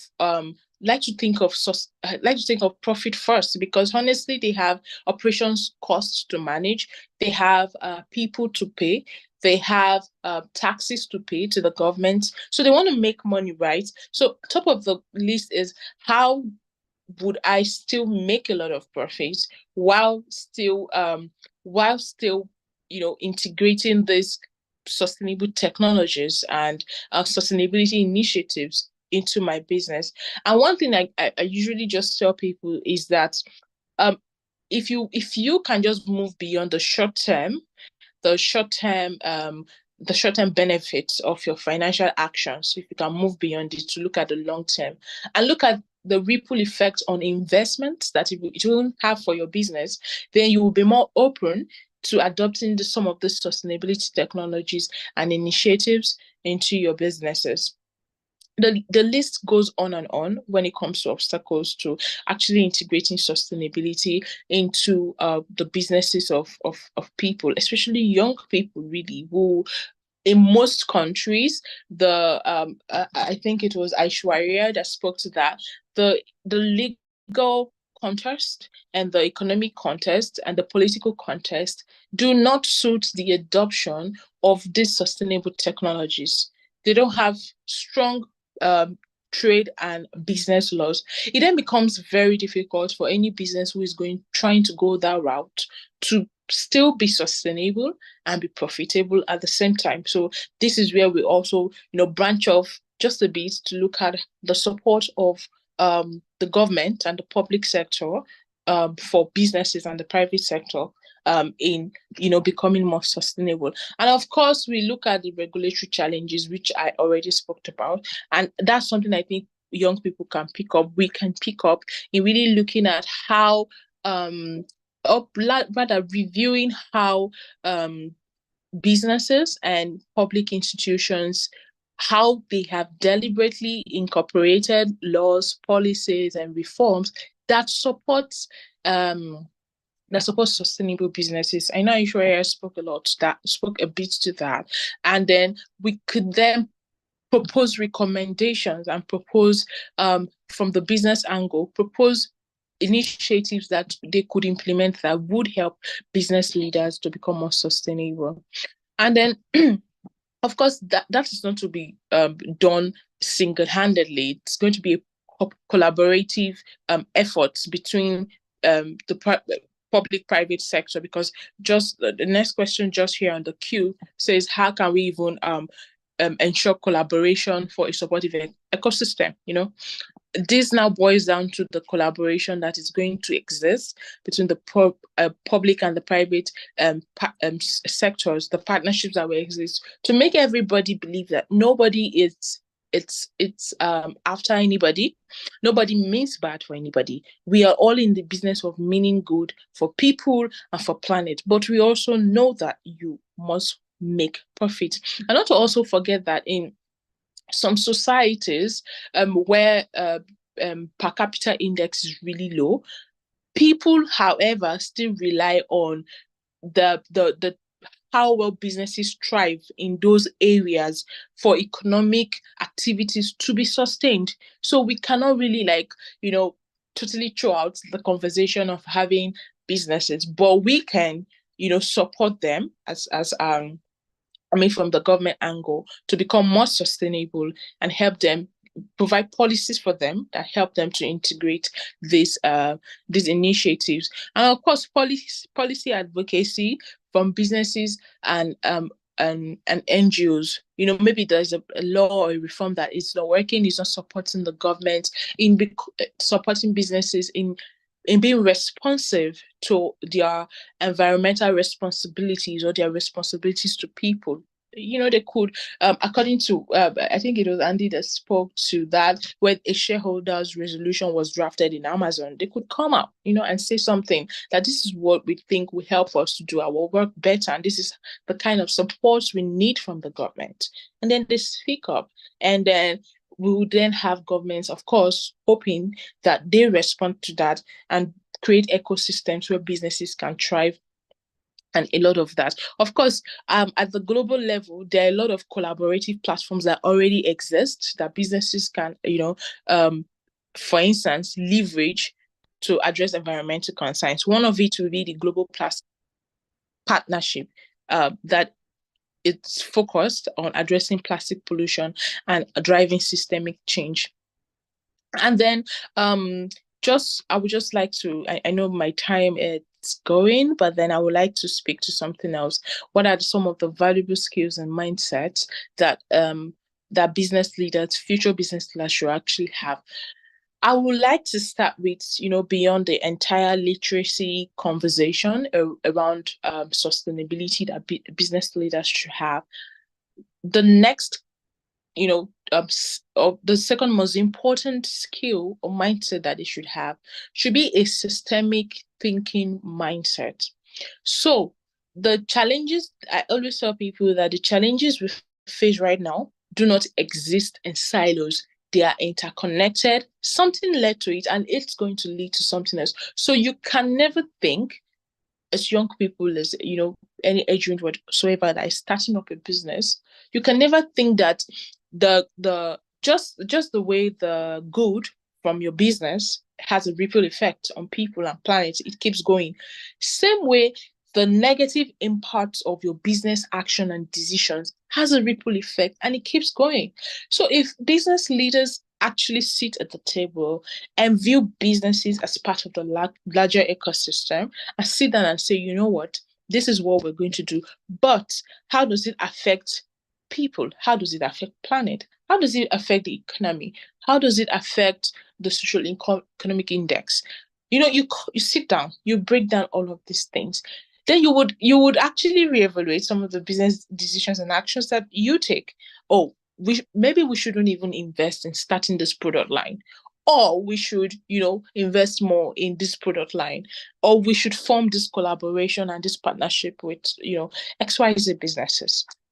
I mean, these conversations cannot be finished just in the summit, but I do hope that we've all learned a few things from my conversation today and what I've contributed to the topic. And yes, before I go, I would like to speak to one last part, because I'm a young person as well. How can established companies better engage and empower young people who are passionate about sustainability? I've learned in my short time of growing on Earth that passion is very different sometimes from reality. Of course, sometimes passion takes you to where you're going, but given the circumstances, most times your passion could actually, just be put off. Just die, because it's just really becoming difficult for you to do what you want to do and everything. And then it then becomes part of the responsibility of established organizations and businesses to identify these young people with this passion. And I like what the Amazon employees did. Identify these young people with these specific passions that are focused on sustainability and the planet and everything, and bring them together. I mean, being young does not mean we're dumb or we don't know what we're doing, right? And then you bring them together, create maybe like youth advisory boards as part of your businesses. And that's also what I would like to, moving forward, speak more about. That when you hear youth advisory boards, what just comes to your mind is that, oh, maybe it's within a not-for-profit setting, it's within an NGO setting, it's a civil society setting. I don't think it's within a business setting, because businesses are, more focused on money, making money and making profit, and they don't just really have time for all these youth conversations and everything, right? But we must begin to get at a point when we deliberate, when businesses and companies and organizations identify these youths, create youth advisory boards or a mechanism that actually sits youth down and tells them about the business goals and the missions and the visions and the objectives and their products and whatever the business is about, and loop young people into that decision making process to say, what, this is what we want to do. And we have talked through everything, but we also want to hear your opinion about how this will affect people, affect young people, whatever age range, how this will affect the environment and, a broad range of that.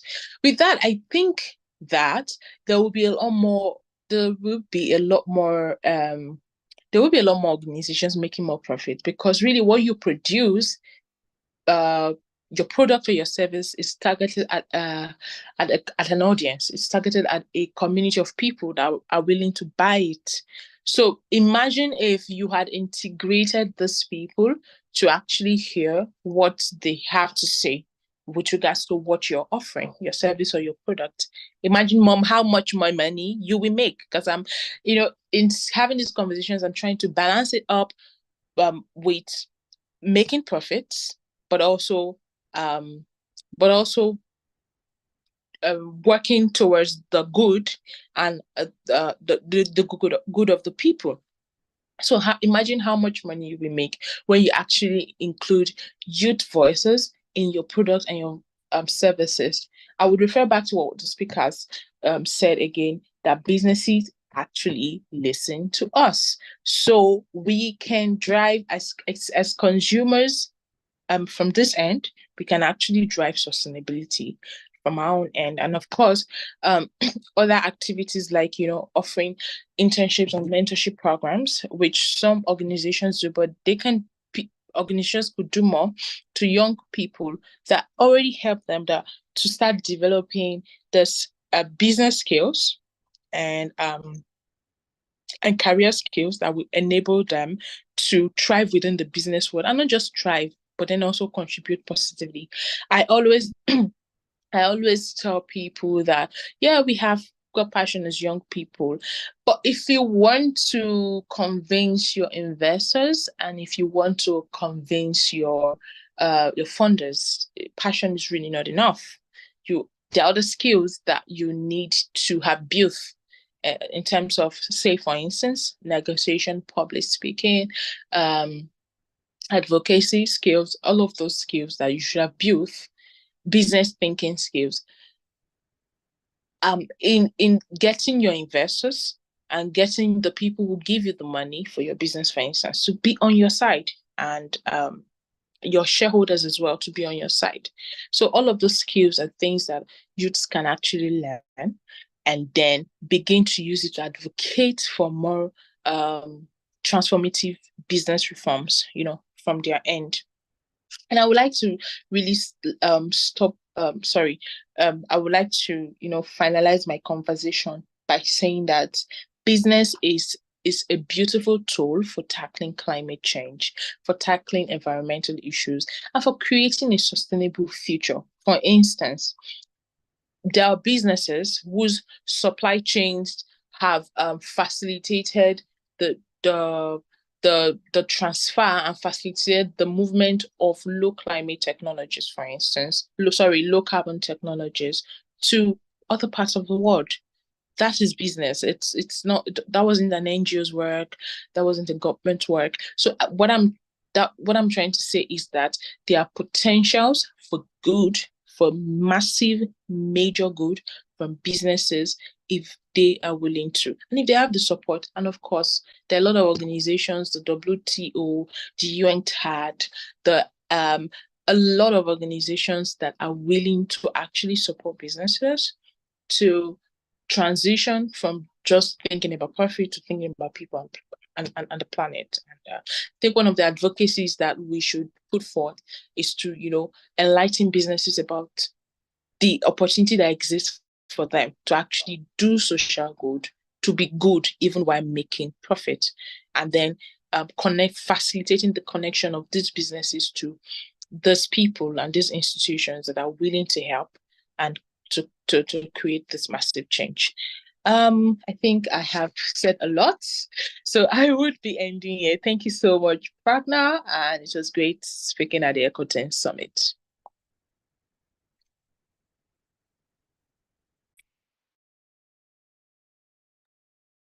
Thank you so much for sharing your insights. I learned so much. Thank you so much.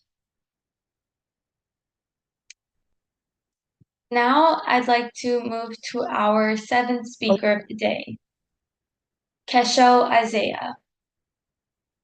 Kesho is a dedicated youth indigenous champion from the Maasai community in Kenya, focused on amplifying indigenous voices and addressing global challenges.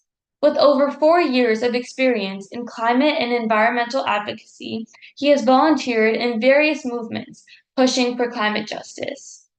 Kesho has held key roles such as campaign coordinator at Fridays for Future Kenya, head of the environmental department at the National Youth Caucus Kenya, animator at Laudado Si Movement Africa, and country focal point for Mock COP. His skills in social media management and digital marketing have been crucial in advancing these campaigns. As a founding member of the Yes Army Ambassadors, he has received many awards from the President of Kenya at the Youth Energy Summit 2023. Currently pursuing a bachelor's of economics and finance at the Catholic University of Eastern Africa, Kesho aims to empower local and indigenous communities through projects and storytelling. He strives to amplify unrepresented voices and highlight the role of indigenous knowledge in addressing the climate crisis. Please welcome Kesho Isaiah.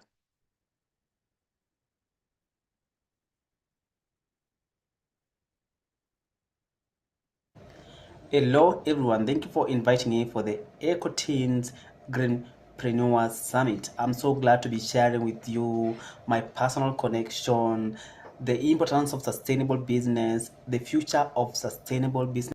First of all, I'm going to introduce you the importance of sustainability and also entrepreneurship among young people. And young people are the key drivers of entrepreneurship, especially right now we have a lot of young voices driving change when it comes to maybe environmental and also climate change. So when you talk about sustainability, it's a big thing and also is a very crucial aspect when you talk about entrepreneurship. And to drive actions, especially when it comes to environmental crisis and also bringing solution, we really talk about maybe how can we make projects or how can we make what we're really doing as young people to be sustainable. And I can share with you a lot of young people that are really doing a lot of work when it comes to sustainability, and entrepreneurship is a key driver of sustainability, and that's why we're really advocating every day for young people to do projects pertaining sustainability. And being sustainable means that we really have to care about the planet. We really have to care about the innovation we are doing. We really have to care about the impacts of the innovation, the impacts of the project, the impacts of our actions on the planet. And when you talk about entrepreneurship, it's something that is really economical, since we really have to be innovative enough as young people so that we can really maybe do projects that impact the planet. And first of all, before I finish, maybe I can share about my personal connection. Coming from a young community of indigenous people, I can say that my personal connection has been really big when it comes to maybe sustainability. We have a lot of cultural activities that connect sustainability and the community. And when you talk about maybe sustainability and also business, we find that we have in Maasai we have a lot of actions, especially when it comes to maybe making the bids or bidding process.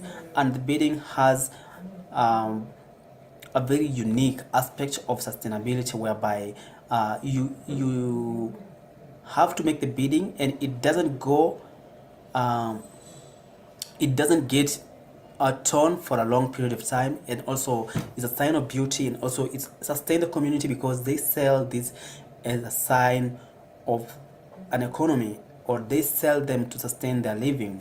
And we also have the issue of clothing, especially in Maasai community, whereby we have the red clothing that people don't wear anytime, or people don't wear, or even they don't buy many clothes it's expected. They have to buy maybe 2 or 3 clothes, and then they have to wear those clothes for maybe a short period of time, then they renew them again without making other clothes. So I think, for my personal connection, there's a big aspect of sustainability. And then also we have the issue of the importance of sustainability, especially in terms of business. First of all, we have the issue of environmental challenges. The sustainable business has been a key role in solving and also bringing solution to the environmental challenges. We have major impacts of climate change, such as wildfires, flooding, and also loss of biodiversity. And we have really seen young people coming together to solve these challenges through maybe entrepreneurship, and also through innovations. And through such kind of programs, we have seen a lot of resource mobilization, young voices coming together to make people accountable, to make leaders accountable. And also through such kind of projects, it has really become a key driver in making sure that we pass a message. We have a lot of storytelling projects that are very sustainable. And also, when you talk about maybe the importance of sustainability, and also the importance of sustainable business, there's also the role of business in between, whereby the business has been a key role in driving sustainability, whereby we have a lot of young people who have been doing sustainable businesses, and people come and buy the products, and the products are eco-friendly to the environment, and they have been promoting sustainability. The future of sustainable business. First of all, the future of sustainable business is innovation and also sustainability.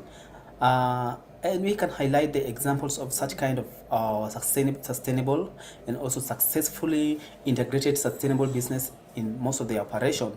And we have really seen such kind of businesses that have been really running, and most of them, they have really shown a lot of sustainability.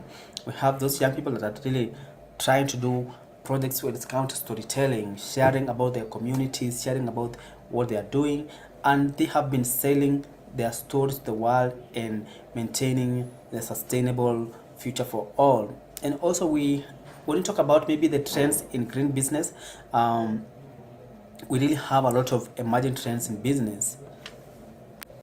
When you talk about the importance of sustainable business, we are talking about how is it going to be sustainable to the environment in a way.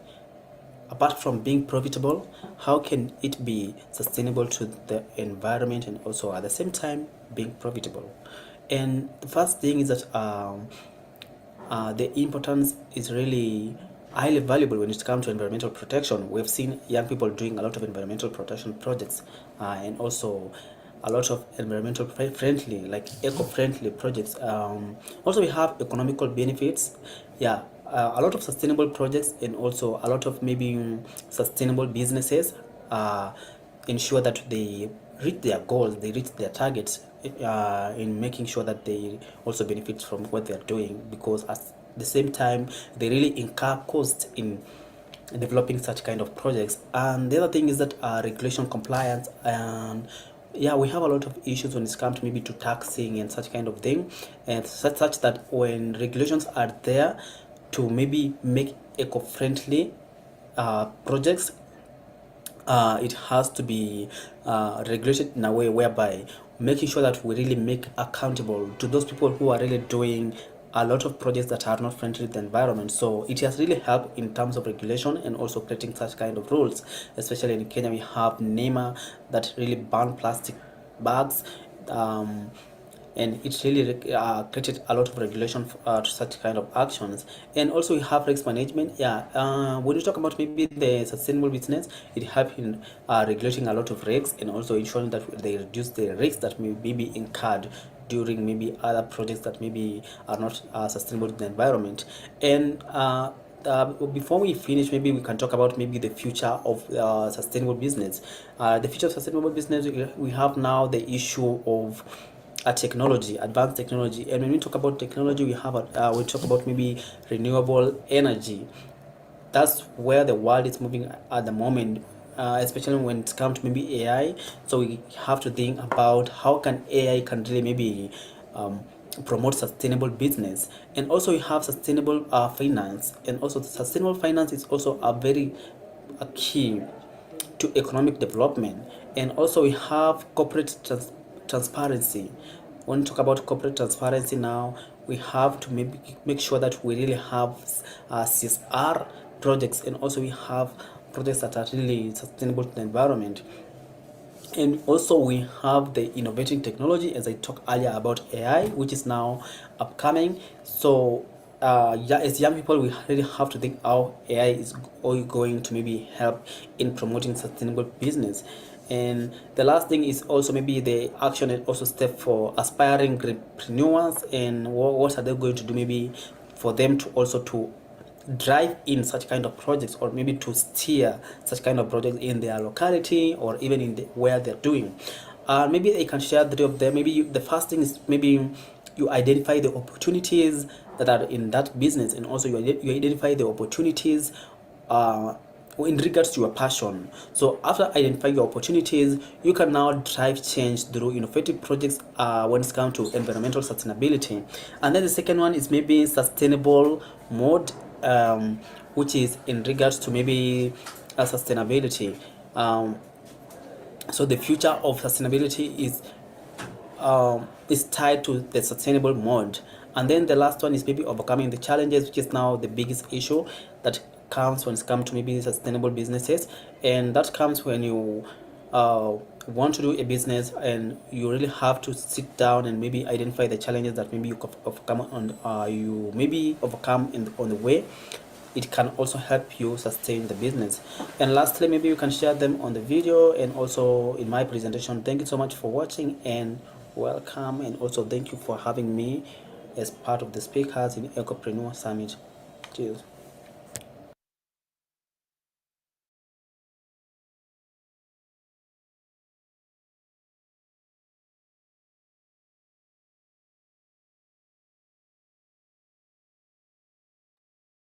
Thank you so much, Kesho, for sharing. And now our final speaker is Arisha Rashid from the UAE. She is an environmental consultant in Abu Dhabi and a project officer for COP29 events. As an active member of youth-led organizations like Yango, UNCTD, Youth Caucus, Global Youth Biodiversity Network, and the Children and Youth Major Group to UNEP, she focuses on conservation, biodiversity, sustainability, and climate issues. Let's welcome Arisha.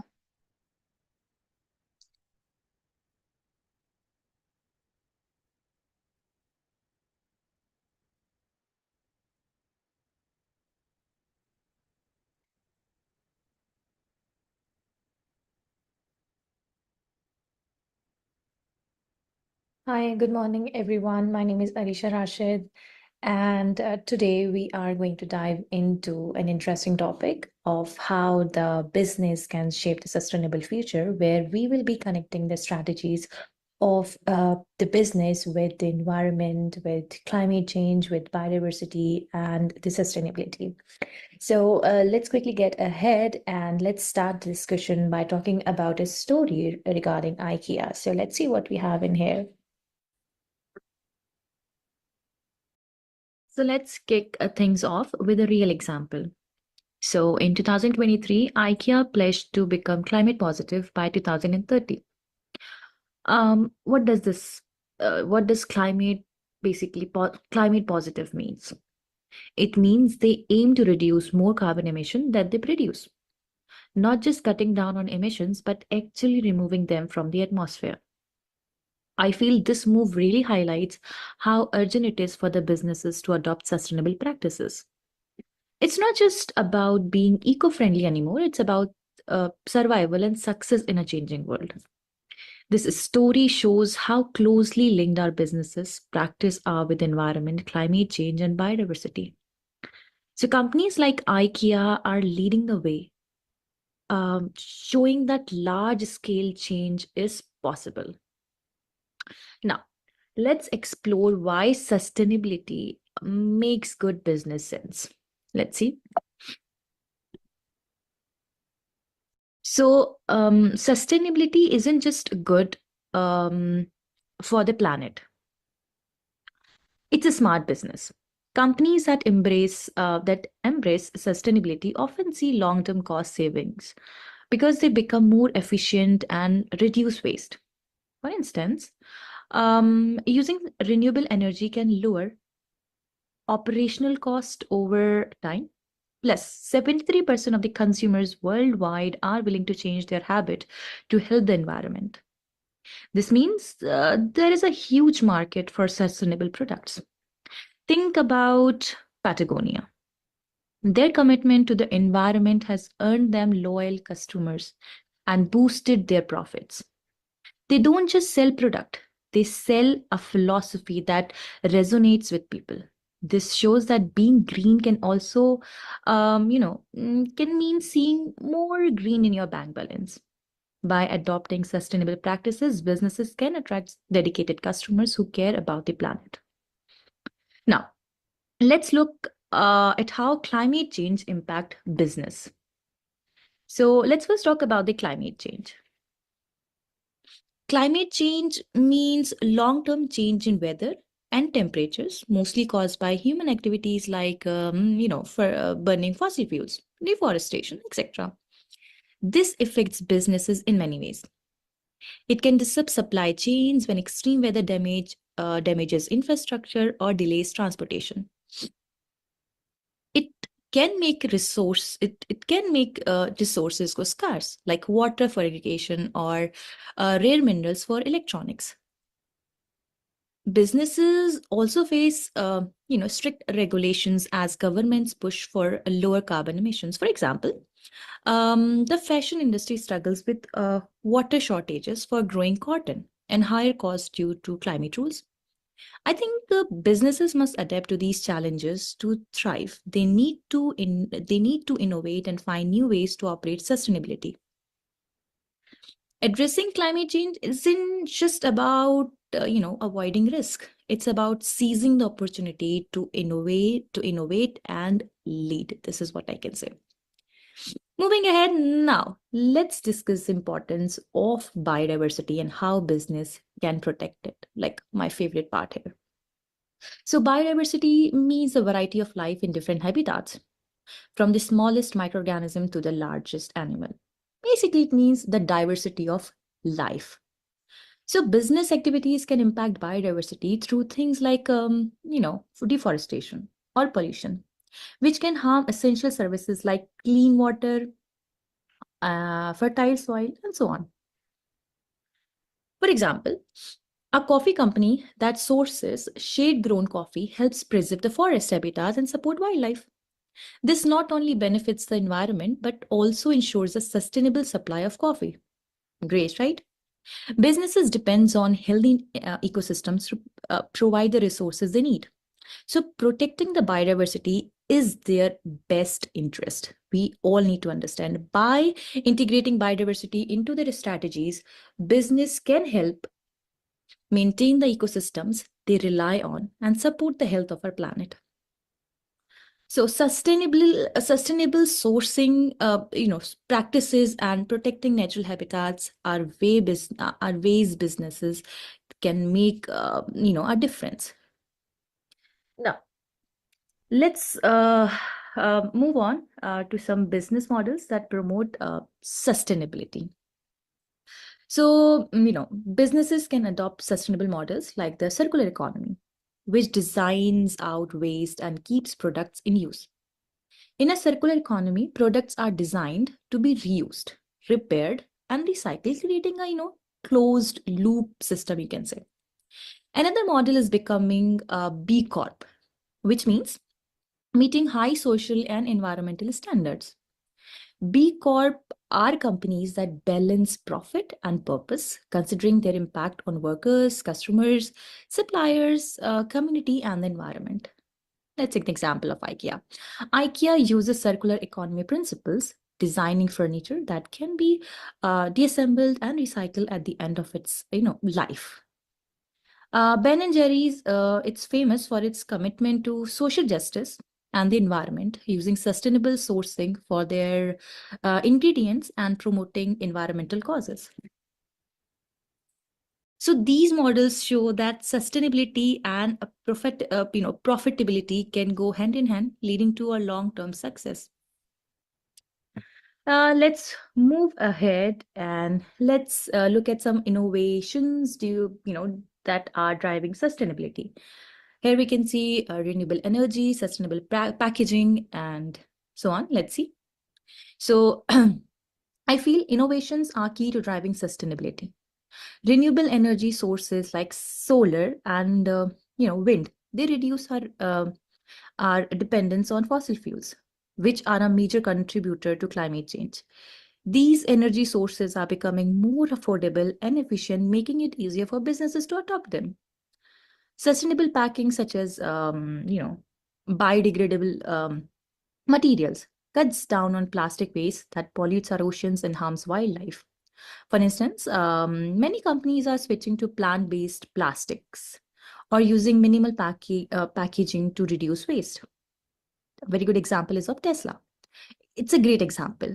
With its electric vehicles and energy solutions leading the way in reducing carbon emissions. Tesla's innovation in battery technology is also crucial for storing the renewable energy.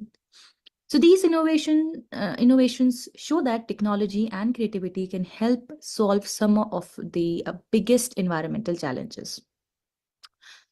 Let's talk about the role of young entrepreneurs in shaping the future. So I feel young entrepreneurs are bringing fresh ideas and a willingness to adopt sustainable practices.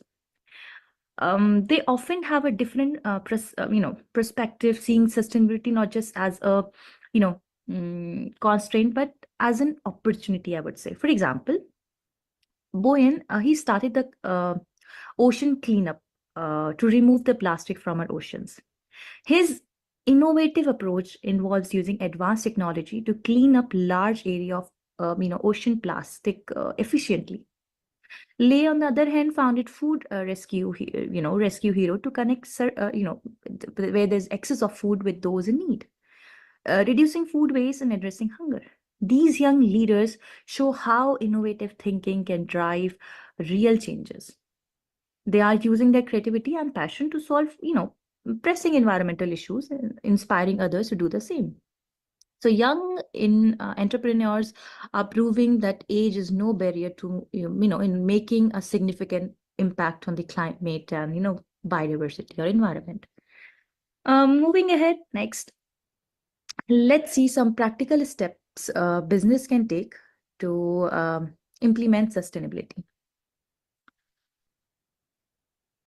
So implementing sustainability in businesses starts with sustainability audit to find improvement ideas. This involves addressing your current practices and identifying where you can be more, I would say, sustainable. Set clear, smart goals, which are specific, measurable, achievable, and time-bound. This helps ensure that your sustainability efforts are focused and effective. Involve everyone, employees, customers, suppliers in your efforts, creating a culture of sustainability within your organization. This is very important. Let's take the example. A small business saved 20% of energy cost by using energy efficient lighting. This not only reduces your carbon footprint, but also cut costs. So small steps can make a big difference, and everyone can contribute to a more sustainable future. By taking these practical steps, businesses can start their journey towards sustainability, and they can inspire others to follow as well. So now let's finally wrap up with some key takeaways and the call for action. So to wrap up, sustainability in business is crucial, very crucial for environment, economic, and social benefits. It helps businesses save cost, attract customers, and contribute to the health of our planet. Businesses, on the other hand, they have a significant role in creating a sustainable future. And it's a collective responsibility we all share. So I encourage you to take important, concrete steps to integrate sustainability into your business practices, whether it's reducing waste, using renewable energy, or promoting biodiversity. Every action counts. So together, I feel we can make a positive impact on our planet. Let's embrace sustainability, not just as a necessity, but as an opportunity to innovate and lead. So in the end, I would say thank you, everyone, for joining me today. And I hope you leave inspired to make a difference in your business and beyond. Thank you, everyone.